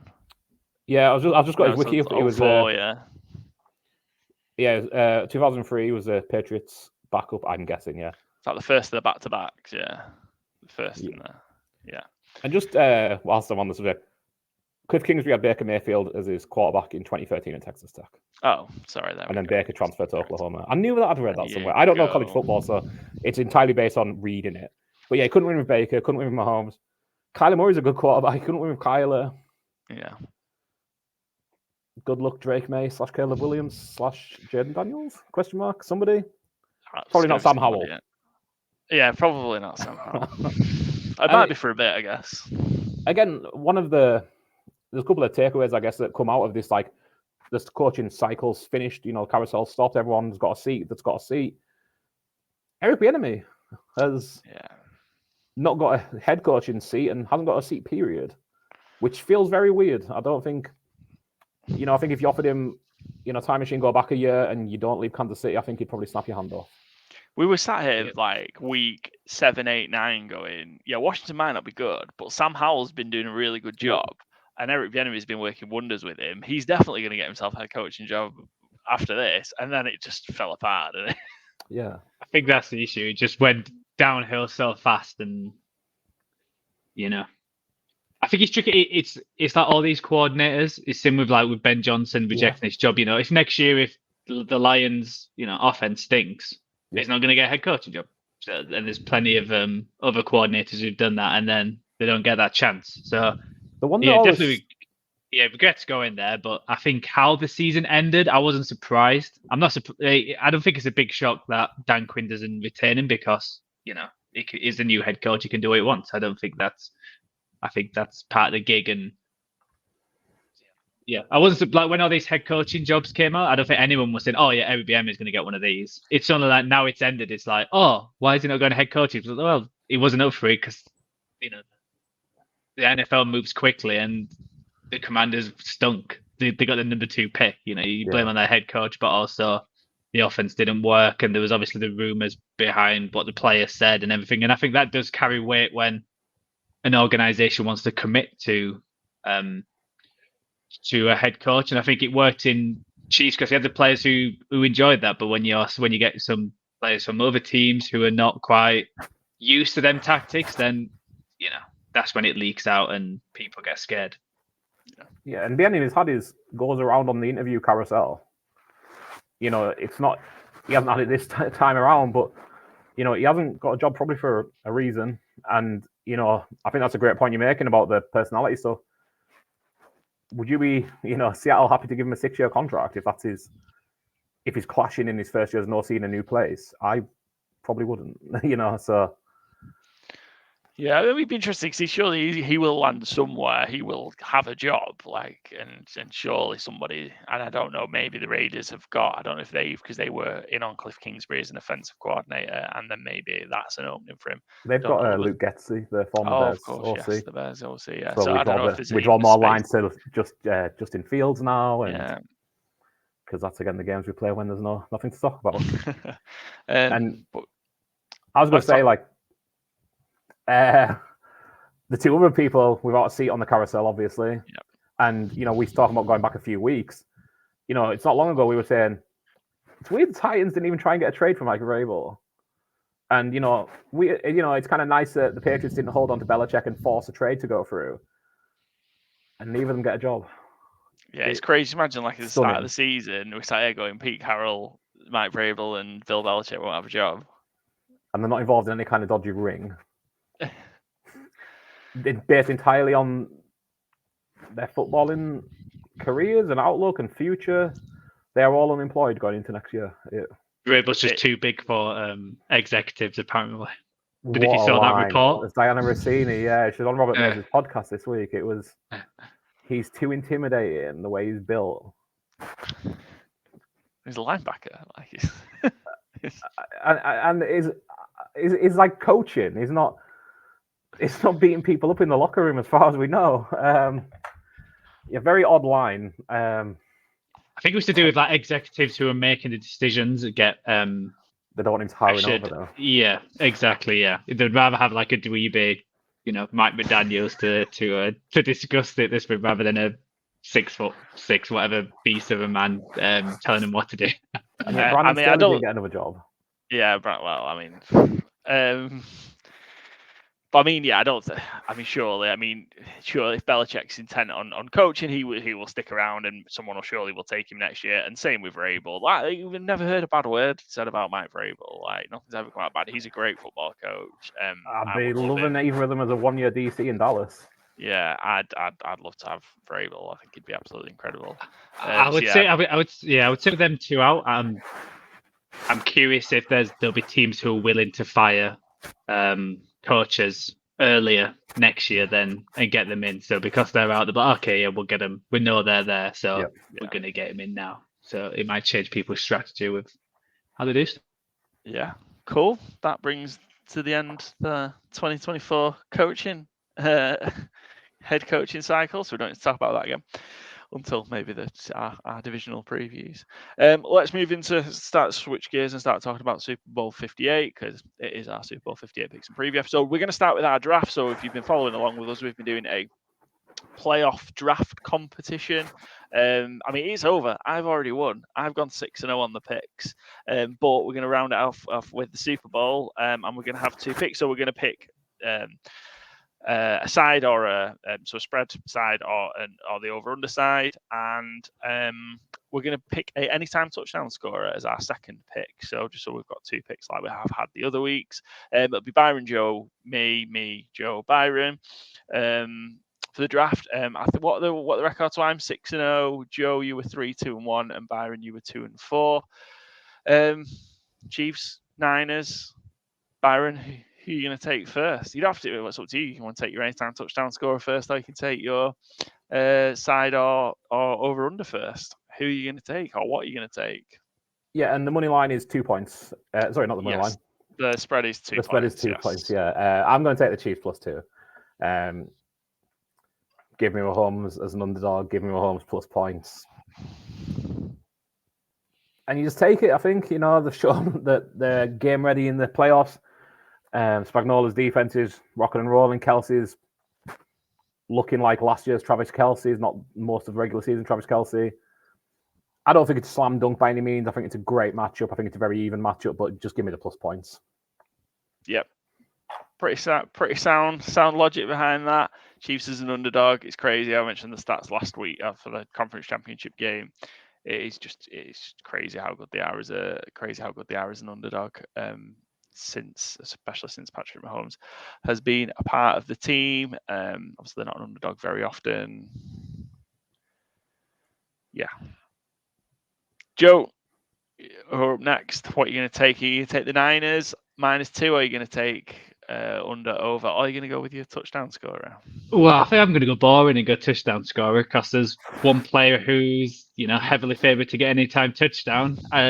I was thinking to go like a bit crazy, go like a wild card, but when you've got this, I'll just go McCaffrey anytime touchdown scorer because I think if anyone scores, it's going to be McCaffrey for the 49ers. I think if they get anywhere near the 5-yard line, they're going to at least do 2 or 3 runs with McCaffrey, and it feels like that's one of their strengths. So I'll go McCaffrey anytime touchdown. Scored 2 touchdowns in each of the 2 playoff games so far. Yeah, I think that's right, isn't it?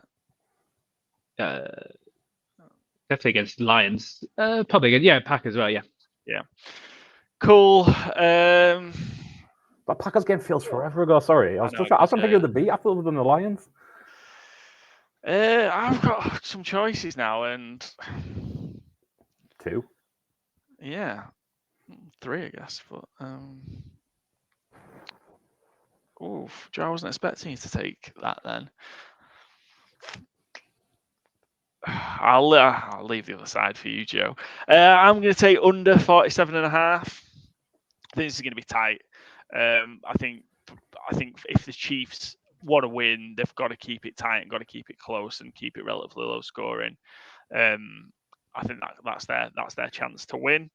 So I'm going to take under 47.5. Last year we ended up in a shootout, didn't we? Was it 38-35 it finished? I think we're going to have a bit. I think it's still going to be a great game. There's plenty of room for it to be a great game and still get kind of under 48 points. So under 47.5 is my first pick. I'll leave the other side for you, Joe, because I'm nice.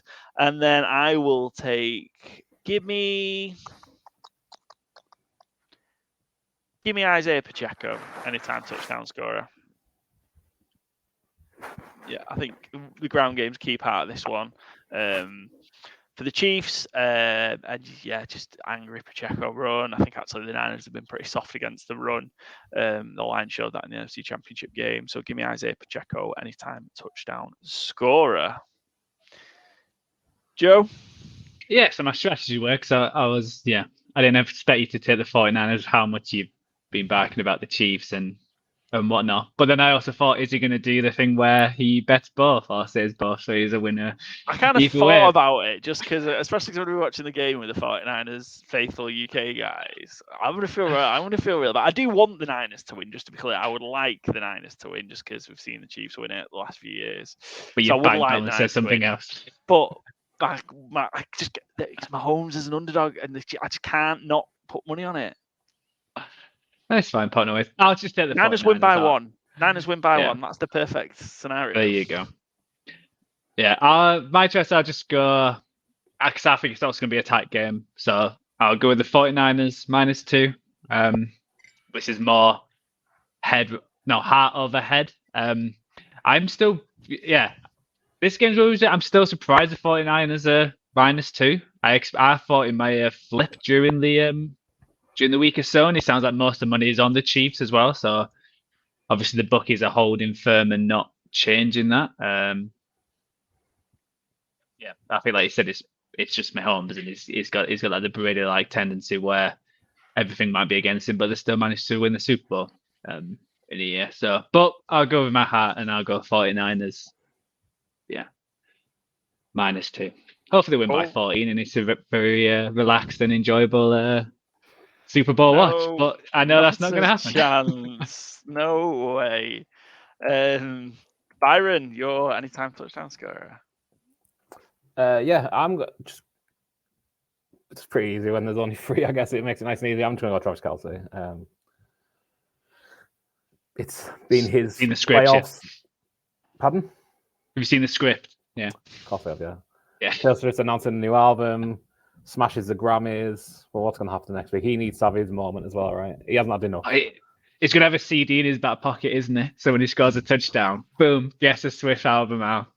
There you go. Or cassette, go back old school. What's in his sock? A cassette would be incredible. I wonder if we can get a bet on that one. I'm not sure. But I think he's by far the most likely Chiefs touchdown scorer. I think the Chiefs are going to win the game. So yeah, nice and easy. If we're going longer odds, I'd have a nosy around. But yeah, when there's only 3 picks being made. So we'll sit with Travis Kelce today, yeah. Yeah, cool. So yeah, just to recap. So Byron's got Chiefs +2, Travis Kelce anytime touchdown, Joe CMC anytime touchdown, and 49ers -2. I'm on the under 47.5, and Pacheco anytime touchdown scorer. So yeah, I'm 6-0. I'm looking for a perfect 8-0. Should be pretty nice actually. Cool. You guys looking just to salvage some pride. Let's talk about the game then. Super Bowl 58, Las Vegas, Nevada. The reigning Super Bowl champions, Kansas City Chiefs, against the San Francisco 49ers. Chiefs looking to get a 3rd title in 5 years. Niners looking to win one for the first time in 30 years. 49ers are 2-point favourites. Over under is 47.5. Where do we start? Let's break the game down. I suppose, Joe, what, from your perspective, what do the Niners need to do to win this game? Or how do the Niners go about winning this game? What do you need to see for the Niners to win? Well, it's like an obvious one. I think obviously they need to put some points on the board. I think, like you said, because it's a tight game. Yeah, I think I saw a stat online. It was something like Purdy's I think it was like 20-0 when 49ers score over 20 points. So obviously, do that. And with this Chiefs offense, I think they can do some damage. But I think mainly it's running the ball, and I think that's what they're good at. Is even if it's not working, they'll still try and pound the ball. I think if the Chiefs defense does have a weakness, it's a running game. So I think they've got to stick with that. Hopefully, get it going, and it's not like the Lions game. So they've got to do that, but obviously, and that helps with the play action. And I'm curious because I think it feels like the 49ers offense versus Chiefs defense. I think whoever wins that wins the game, because I think if the Chiefs can put a stranglehold on the 49ers offense, I think Mahomes and Kelsey are going to get enough points and manage the game where they're always just ahead. Or even if they're down by 3 or 7 points with, a couple of minutes to go, it's going to be a touchdown to the Chiefs. I think they've got that, like we've mentioned, the inevitability. So I think it's sticking to the run game, getting that going, but also, they've also got to use the pass as well, because you can't just be one-dimensional. I'm curious if they're going to do something similar when against the Ravens, where they came out and they threw the first couple of drives. Obviously, it didn't go well at the end when, Brock got him all the way down the field and threw that interception. It felt like that's where the game changed. So yeah, I think it's how Shanahan schemes against Chiefs defense and Spagnuolo, because I think it feels like Spagnuolo's got one up on the Shanahan kind of offense. So I think that's where the big game. And I think the 49ers up at defense, even though there's been questions about their effort and how good they've been playing, I think they'll still keep the Chiefs fairly close. I don't think the Chiefs are going to run away with it. I think they're going to keep them, around 20, 25 points like typical. So I think it's the other side of the ball. And I can just see why I always worry about the 49ers, and it always happens. Hopefully Brock's different, is similar to the Super Bowl last time. Even when they're 10 points up, it feels like they're never comfortable.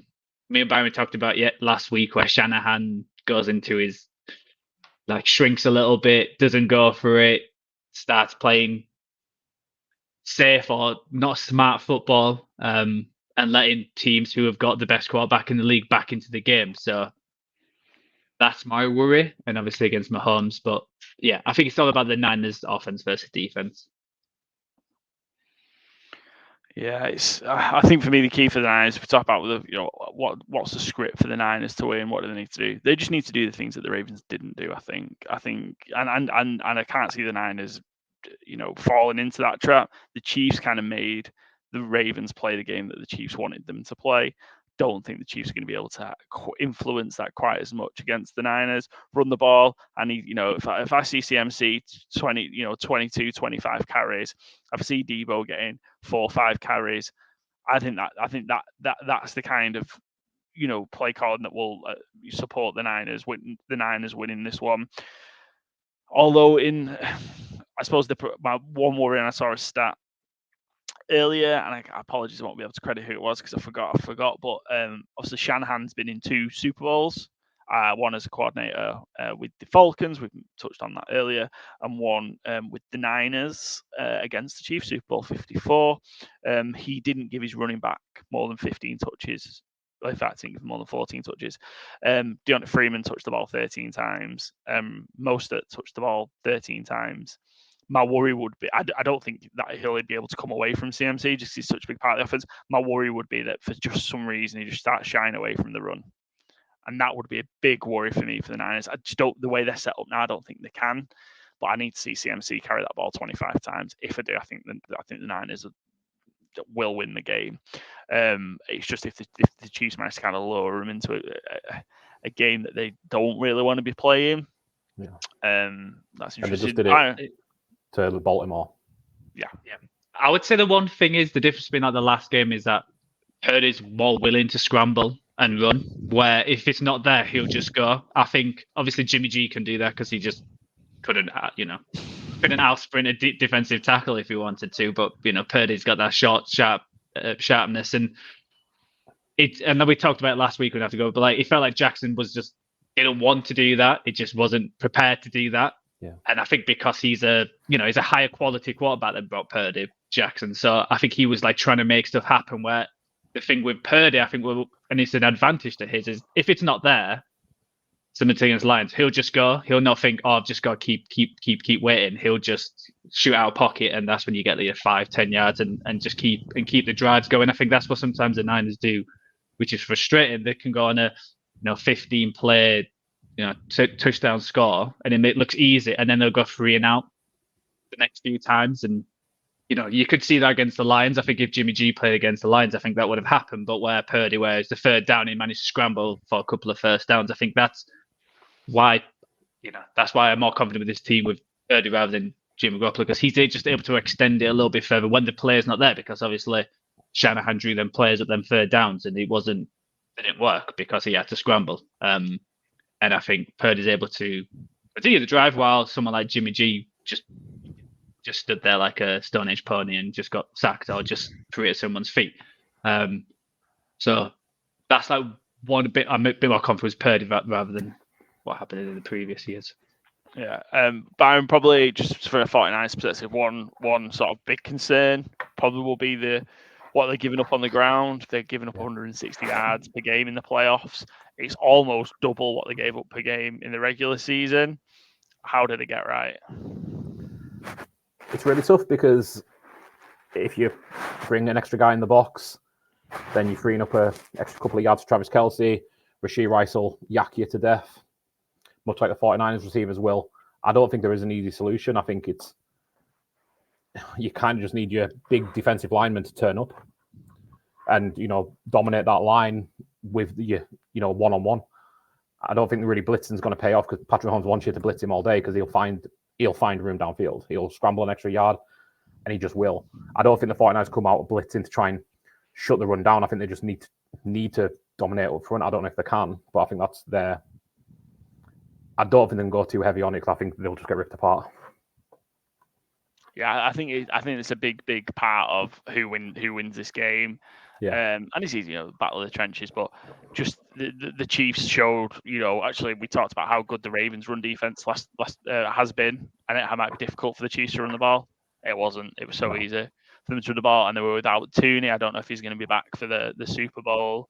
Obviously, had an injury. He may be back as well, which I don't think he is, but okay. He's not been ruled out yet. He's still questionable. No. So, but I think it's a pec injury, so tough to come back from. But even in replacement, they did a good job without him. So, and Pacheco, obviously, we talked about how angry he runs, but he was he was getting 2-3 yards before he was getting touched against the Ravens. So, yeah, I think it's tough. I think the Niners need to do something. I don't know what the answer is. I think they've got the opportunity in the Niners. Talk about from what the Niners need to do to win. The tackles from the Chiefs' perspective has been it's been a problem. Pre-snap penalties, holding calls. So, Nick Bosa could have a field day. Chase Young, we might see him come alive for the Niners. Wake up, I think it is more than come alive. Wake up, yeah. And I think that they have the opportunity there to kind of put Mahomes under duress. And I think, I think the key always with Mahomes is probably, I'm sure the Niners, in preparation, have watched back Super Bowl 55 and what Tampa did to them, what Vita Vea and Ndamukong Suh did to the Chiefs line, and what they did to Mahomes, pressure in his face early and often all night long, and it was a rough day for him. I think that's what the Niners need to find a way to do: pressure in his face, pressure down the middle, force him into throws much sooner than he wants to be throwing the ball. I think that's one of the keys to victory. Anything else from a Niners perspective that we need to see, do you think? I think just give Kadarius Toney some space so he can fumble into some interceptions. I think Kadarius Toney said he still thinks he's a number one wide receiver when he gets the ball. If he keeps the ball. Yeah, I'm also having confidence. You need it, I guess, to be and he's an elite athlete. I'm not sure Kadarius Toney is, but I mean, he plays in the NFL. He must be an elite athlete to a certain level. But like, when do you get delusional and hype confused? Yeah. Cool. Odd duck is Kadarius. So anyway, let's keep on talking about the Chiefs then. I did have a little Niners thing that I think will be important. I think we've seen a lot of George Kittle blocking throughout the playoffs, especially against Detroit. We've seen a lot of Kyle Juszczyk last week, and his lines are really low. I think he's a great I little was going to say that 3.5 I've seen receiving yards. Yeah, over That's gonna be one of my 0.5 receptions, over 3.5 receiving yards. If you want to get crazy, 25 plus receiving yards is plus 600. I just think those are real solid bets. I think he's going to be in there a lot more than people would think. Kyle Juszczyk, I think, again, we're getting that run game going. Juszczyk is such a good Swiss Army knife, essentially. He'll go out and block. He'll chip. He's great in pass pro. He's great as a, fallout receiver.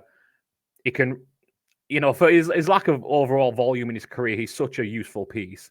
And I think this is the kind of game where if he doesn't get a catch, I'd be kind of stunned. And if he gets a catch, it's going for over 3.5 yards. So double it up then, yeah. Surely double him then. The over half a reception and over 3.5 yards. Yeah, I think that's just asking to be bet on, truthfully. And I think, again, neither of them players might not have huge numbers, but I think they could be huge in if the 49ers go on to win the game. How great can Kittle be without putting up numbers? Because he's going to have to be in there to chip. The Niners line isn't holding up as you'd like it to, outside as a left tackle. And how crucial is Kyle Juszczyk going to be to the game plan if, again, they can get him involved and Shanahan keeps creative scheming? I think both those players are going to be massive to any chance of 49ers winning it. Yeah, so if you double them up, all of a sudden, you think you'll probably just get it a bit closer to even money than it is now. Yeah. Then the two, I think it's -110, -150, so it might just get you a touch closer to even money. Than it would. So yeah.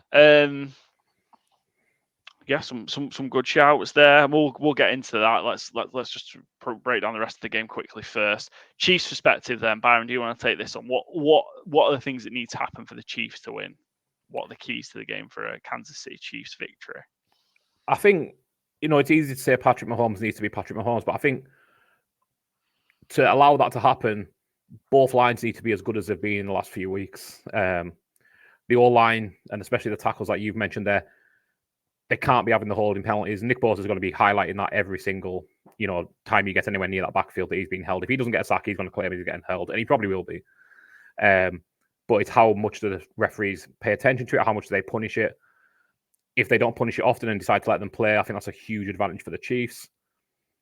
And again, that D-line, if Chris Jones is having a day, if Karl Aftis has a day, it's going to be tough to the 49ers to stay in rhythm. It's going to be tough to keep running the ball when they really need to.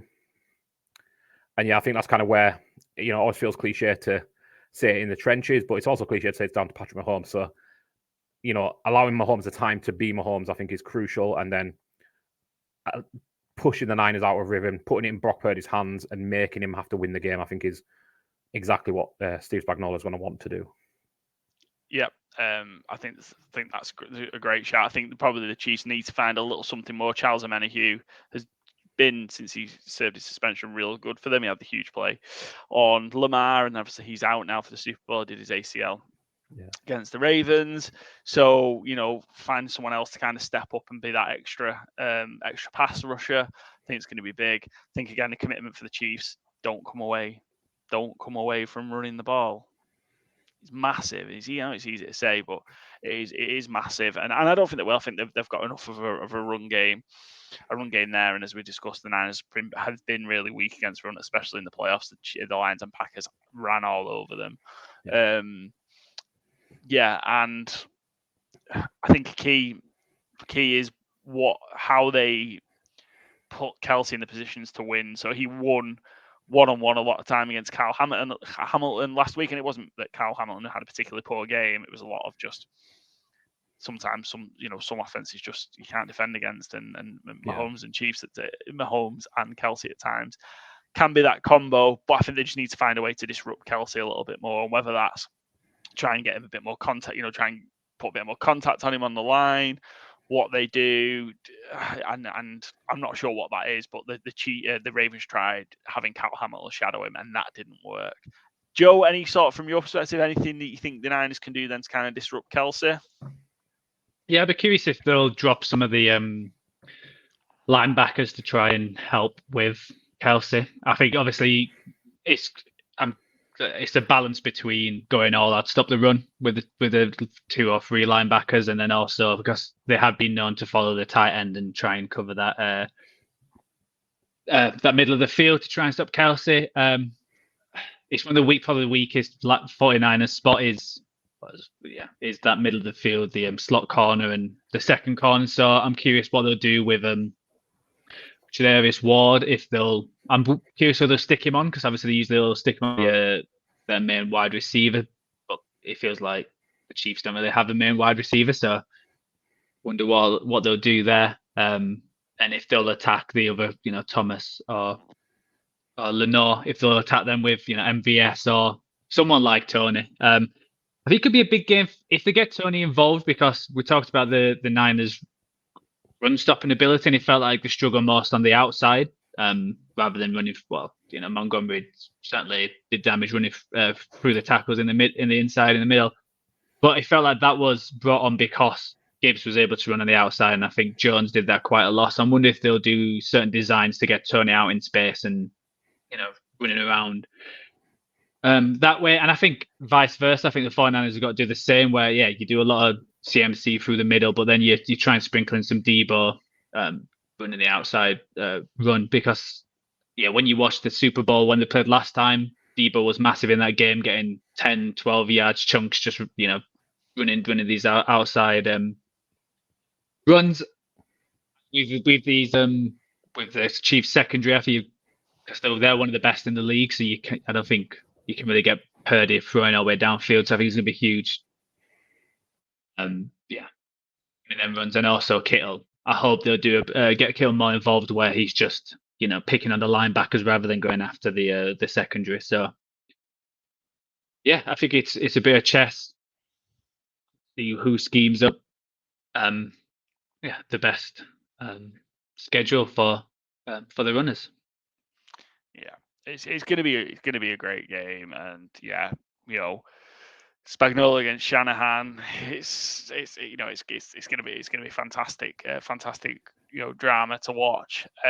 Let's start talking a bit more detail about the betting side of things. As we talked, Chiefs +2 is the line. 76% of the money and 82% of the bets are on the Chiefs +2. Are you happy with that, Joe? That actually everybody, from a betting perspective, everyone's lumping it on the Chiefs, even though I'm not surprised.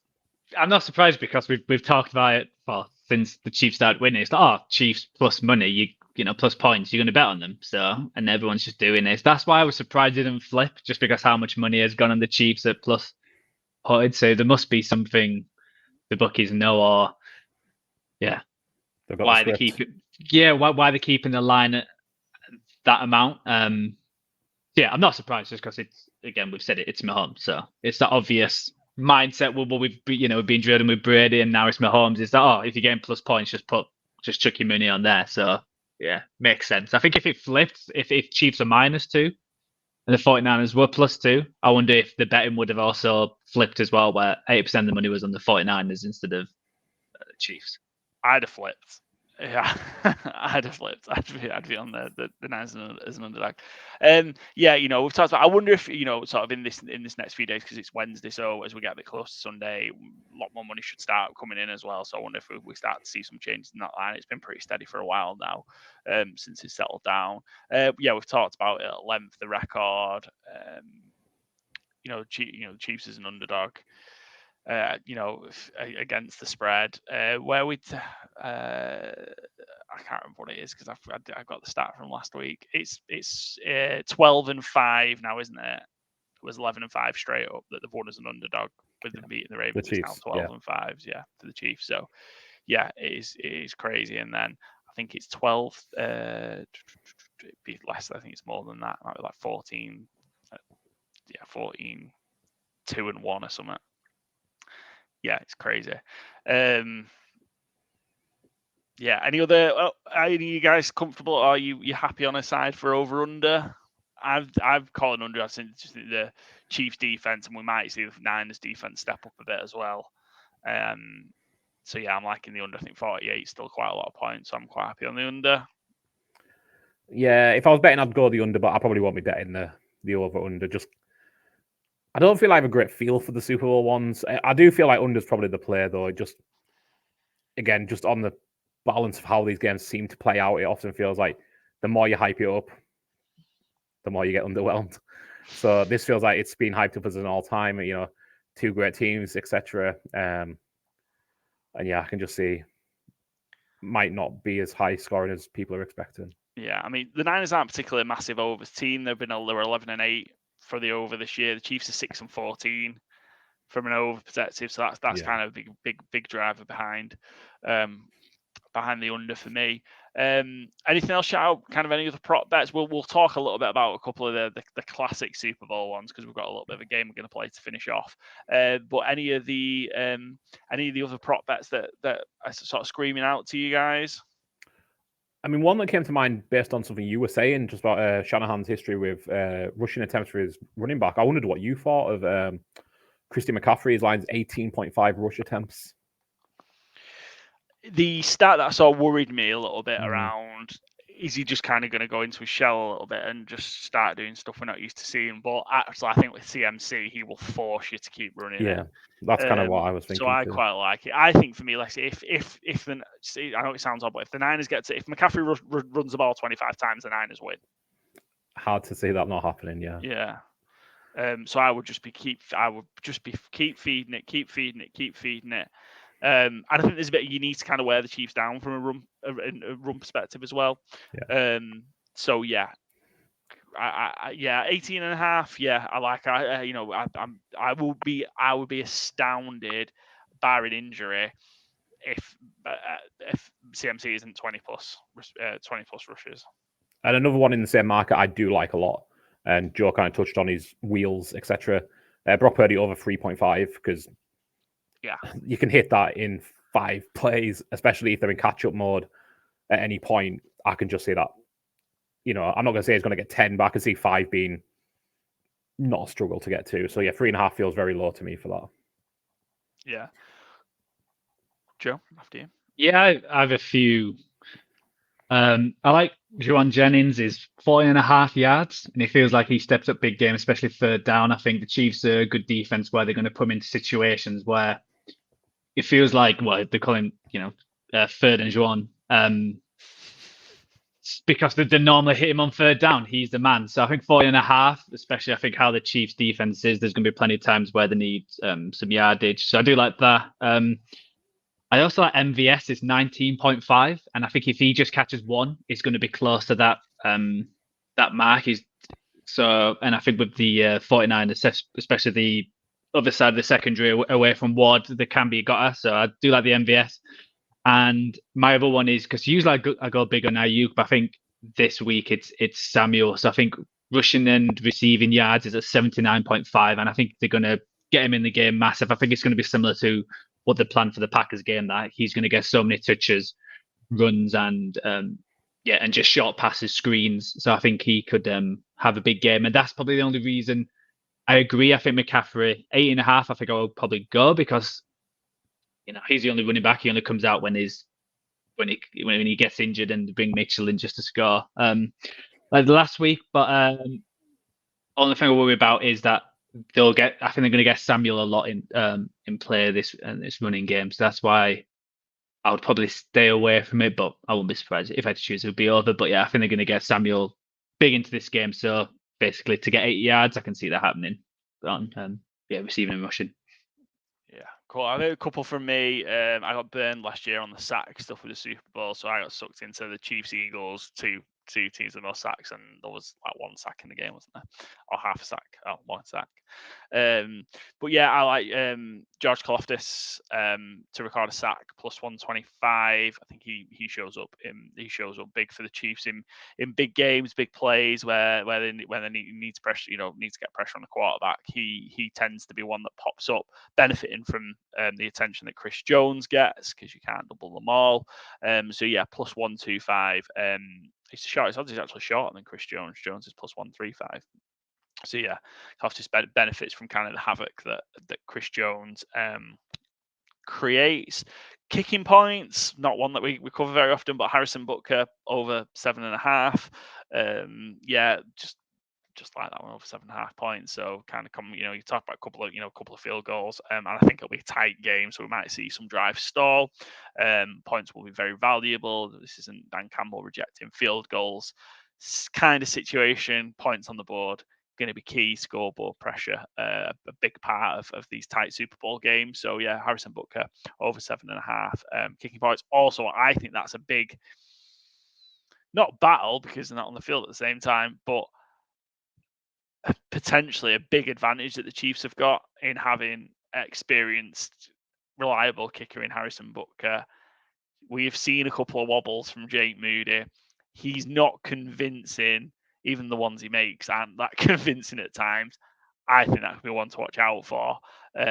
Just kind of that Harrison Butker been there, done that. Moody hasn't. Could be key. I think in that. But Harrison Butker, the points over 7.5. Other one I had. I'm interested. I'm tempted by Debo rushing attempts because I think it's 4. No, over 2.5. Sometimes, the end around, if it works once, sort of plays, then you might see Debo running the ball a bit. I think just to mix it up as well. I love the USEC props that you mentioned as well. I think that those could be, pretty profitable. And Mahomes over passing touchdowns, 1.5. I like. Which we surprise him, but yeah, I think we expect him to have a pretty solid outing in these big games. I think for me that one, and also interestingly, his rushing yards line is under the average 28 yards that he rushes for in playoff games. Is it 27 now? I think he might be down to 27. So the lines come down. It's usually like 27.5. It's down at 26. So usually in these games he breaks a big run. Yeah, his rush attempts was 4.5 as well, and I was kind of tempted to include that in my little rush attempts package because again, it doesn't take much. Cool. Well, let's talk about some of the rest of the props because we're going to just finish off our episode with a little game. So we did it last year when the podcast first started. I got Byron and Joe to compete in a little game that we had a picks competition, and we'll share it on our social media channels for everyone to get involved. But it's in essence 8 categories, and then we've got a tie-breaking question, of which I'm not actually going to be able to provide an answer to because I don't particularly know many Usher songs. I was much savvier on Rihanna last year. We'll just rattle it off now, and I'll note down as we go. I think I know the answer to this one already, so we'll start. So our categories are spread, the total, coin toss, touchback on opening kickoff, high scoring quarter, first touchdown scorer, punts over under 7.5, field goals over under 3.5. Will there be a 2-point conversion and an MVP? And what I'll do afterwards, gents, is knock up the bet builders for these. I think be able to cover most of them. Although MVP might be a future amount, it'll be in there, but I'll be able to knock up the bet builder. I think most of them, we'll see what the odds are and see if any of us are close. So I think I already know the answer to this already because we've covered it. But Byron, you'll be on the Chiefs +2. That's right. And Joe, you'll be on the Niners -2. Yep. Cool. Total, so it's 47.5, over or under, Byron? I'll take the under. Joe? Yeah, I'm going to go under as well. Yeah, always will be on the under then. Coin toss, heads or tails? Obviously, I didn't need me to tell you what the 2 options were, but just in case. Well, I didn't know if you were going to pick which teams wins it. I was going to go tails. I'll go heads just to be different. Joe? That's a tails. Where you go part on the side. Yeah, I'm gonna go head. So tails is 7-3 in the last 10 Super Bowls. So I'm gonna go the heads gets one back and balances it up a little bit. Momentum, changes to heads.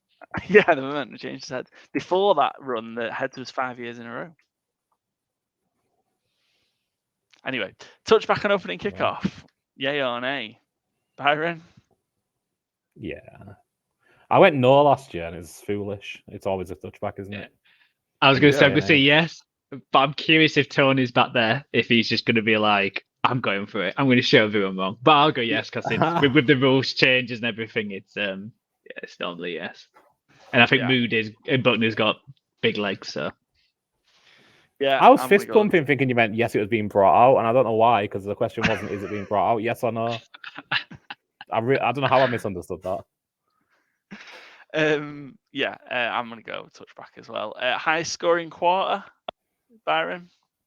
We'll go the fourth quarter. Joe. I'll go the third. Third. I'll take one. I'll take a different one. I'll take second. First touchdown scorer. Joe, do you want to go first? Because I'm conscious that Byron's been first. I'm gonna go Kelsey, and Twitter's gonna melt down when Kelsey scores first. Byron. I didn't pick Kelsey, by the way. You don't have to. I'll go CMC. CMC.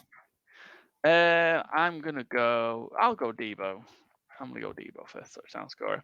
Punts over under 7.5. Byron. Over. Oh, Joe's over straight in. Under.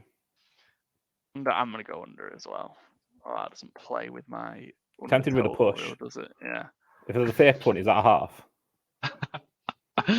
A blocked one, yeah. Block one, yeah. 2,500 for this be a block punt, by the way. Oh, nice, cool. Field goals over under, Joe. Over what? 3.5, by the way. I'm gonna go over for the Chiefs get 3 at least. I'll go over as well. I'm gonna go under because it's burnt me. Every time I've gone, pretty much, it was my favourite bet of mine. This year, I'm off this bet because every time I back it, it just not come in. So I had to kick it. Fair enough. Yeah. Will there be a 2-point conversion, Joe? Successful 2-point conversion. Successful. Yes. Let's go for it. Byron? Yes. Yep. Yeah, I'm gonna go no. And your Super Bowl MVP, Byron, will let you go first. Patrick Mahomes. Joe. MVP Purdy. MVP Purdy. I'm also gonna go Patrick Mahomes. Oh no, that's boring, isn't it? Yeah. I hate myself saying it. Yeah. I am gonna go for Chris Jones. I've no idea what he's gonna have to do. He's gonna have like 8 sacks and a strip sack, return for a touchdown probably. And if we need it, first Usher song. So if this is a tiebreaker, it'll be the one that's played earliest in the set, I guess. I know many Usher songs, so I should probably go first. But Joe, I'll let you go first. First Usher song in the halftime show. I'm gonna go yeah. Yeah. Oh, I'm glad you clarified. I thought you were thinking it was a Yeah. yes/no question. Will it be an Usher song first? Yeah. And Little John's gonna come out like Usher. He's gonna like come out. Nice. So it's gonna be. Will we get full? Yeah, will 3 we get times. Ludacris as well. Possibly. You never know. Well, I'm not sure what's Byron- going better though. Joe's version of the halftime show, or the halftime show. Yeah, I mean, It's a close one. that was excellent. I need to look for Usher songs, so I just don't know any. I'm gonna go with go on. OMG. What's that? How's that one go? Joe, wanna? I didn't actually know that song. I'm waiting for you, Byron. Yeah, I think it's oh my gosh, like that. Cindy's in the house now. She'll probably know Usher songs better than me. But yeah, I think it goes I like think that. me and Byron's getting a call from Usher to Cease and desist. well, to be the guest Super Bowl artist. I'm gonna go for just because I think it's the only other Usher song I know. Oh, I'm gonna go actually. DJ's Got Us Falling in Love. Oh. Nice. Yeah. Pretending he's not an Usher fan there. Just getting his CDs out. Let's have to bring up like the playlist on Spotify. Cool, right. That's a fun way to finish our Super Bowl picks and preview episode. Just one shout out. I already touched on it, and we've already advertised actually on the early segment of the episode. But by we'll I mean I will be attending the 49ers UK watch party down at Ellen Road. So if you're a San Francisco 49ers fan or just a fan of the NFL in general, you are more than welcome to come and join. It's £11 a ticket. You can get them directly from the Leeds United website now. We'll also put the link in the episode. It's £11 and you get a drink and some food with your £11 as well. Big screen, up to I think it's 500 capacity for 500 people. It sounds like there's going to be loads there. So yeah, come and have some fun. It should be good. I'm just very fortunate. I live a mile and a half down the road from where it is, so yeah, pretty lucky. But yeah, come and join us at the 49ers official 49ers UK watch party as well. Nice opportunity as well to go to Ellen Road and not to see Leeds United. Yeah, absolutely. Always should take that. That was good. I weirdly, I probably shouldn't be on the podcast recording, but I boxed in that room where. Oh yeah, geez, that was a few years ago. Yeah. Yeah, 10 years this year, I think. Wow. I got beat up in that room. I was going to ask what the result was. You should see the other guy. Well, yeah. Standing over Paul. Yeah. So that's going to be. I don't think I've been in that room since then. So yeah. Especially not wearing a Man United shirt. Yeah, no, yeah. I'm not sure whether to wear a Man United shirt or a Dallas Cowboys jersey. I'm not sure which one will be, worse received. Maybe a hoodie of some kind might be. Yeah, I'm doing the same result. I was hoping I should have got some good teams and great teams cover merch, but yeah, we've not. You wear your fantasy game day hoodie? Could do, yes. Yeah, which will be good. And yeah, we'll be there handing out some fantasy game day flyers. So if you're there, play the goddamn game. Cool, that's us finished. Yeah, we've not got many episodes left before we have a break. So we'll be back with the review of the big game next week. As always, if you're not following us already, go give us a follow on Spotify. Good Teams Win, Great Teams cover. Yeah, it's half an hour and it's now over a 2-hour show. Go give us a follow on Twitter, Instagram, YouTube, TikTok at GTW_GTC. Are we going to be activating Charlie off injury reserve, Byron? He will, but yeah, I must say he's getting in better spirits, but yeah, it's been a rough weekend for him. He had surgery, for anyone who doesn't know, on Friday. He had kidney stones, so he had to be cut open, and it's a little distressing when you take your little doggy, you carry him everywhere because he can't do stairs well, he's already happily jumping on the couch now, so he's probably fine to do stairs, I must say. But yeah, the first time we take him out, he just pisses blood because he's had surgery, which is really distressing to see. But yeah, he's getting back to enjoying his treats, if not quite as much food and water as we'd like. But I'm sure he's going to be able to do a pick, and it's going to be hopefully a one and only cone dog pick. Oh, he's still going to have his cone on. Bless. Yeah, he's got it on for another 10 days. So, yeah, his pick will be coming in before the cone goes off, unfortunately, for Charlie. Oh, well, we appreciate it. I'm sure he'll be able to get his strap it up. Strap it up. That's what you got to do when it comes to Charlie. Super Bowl. Yeah. Yep. Strap it up. So, yeah, we'll look forward to that. You'll be able to check that out on our TikTok and Instagram pages. And it'll be on Twitter as well. Cool. Gents, enjoy Super Bowl. Have a great time. And we'll be back for the review next week. Cheers.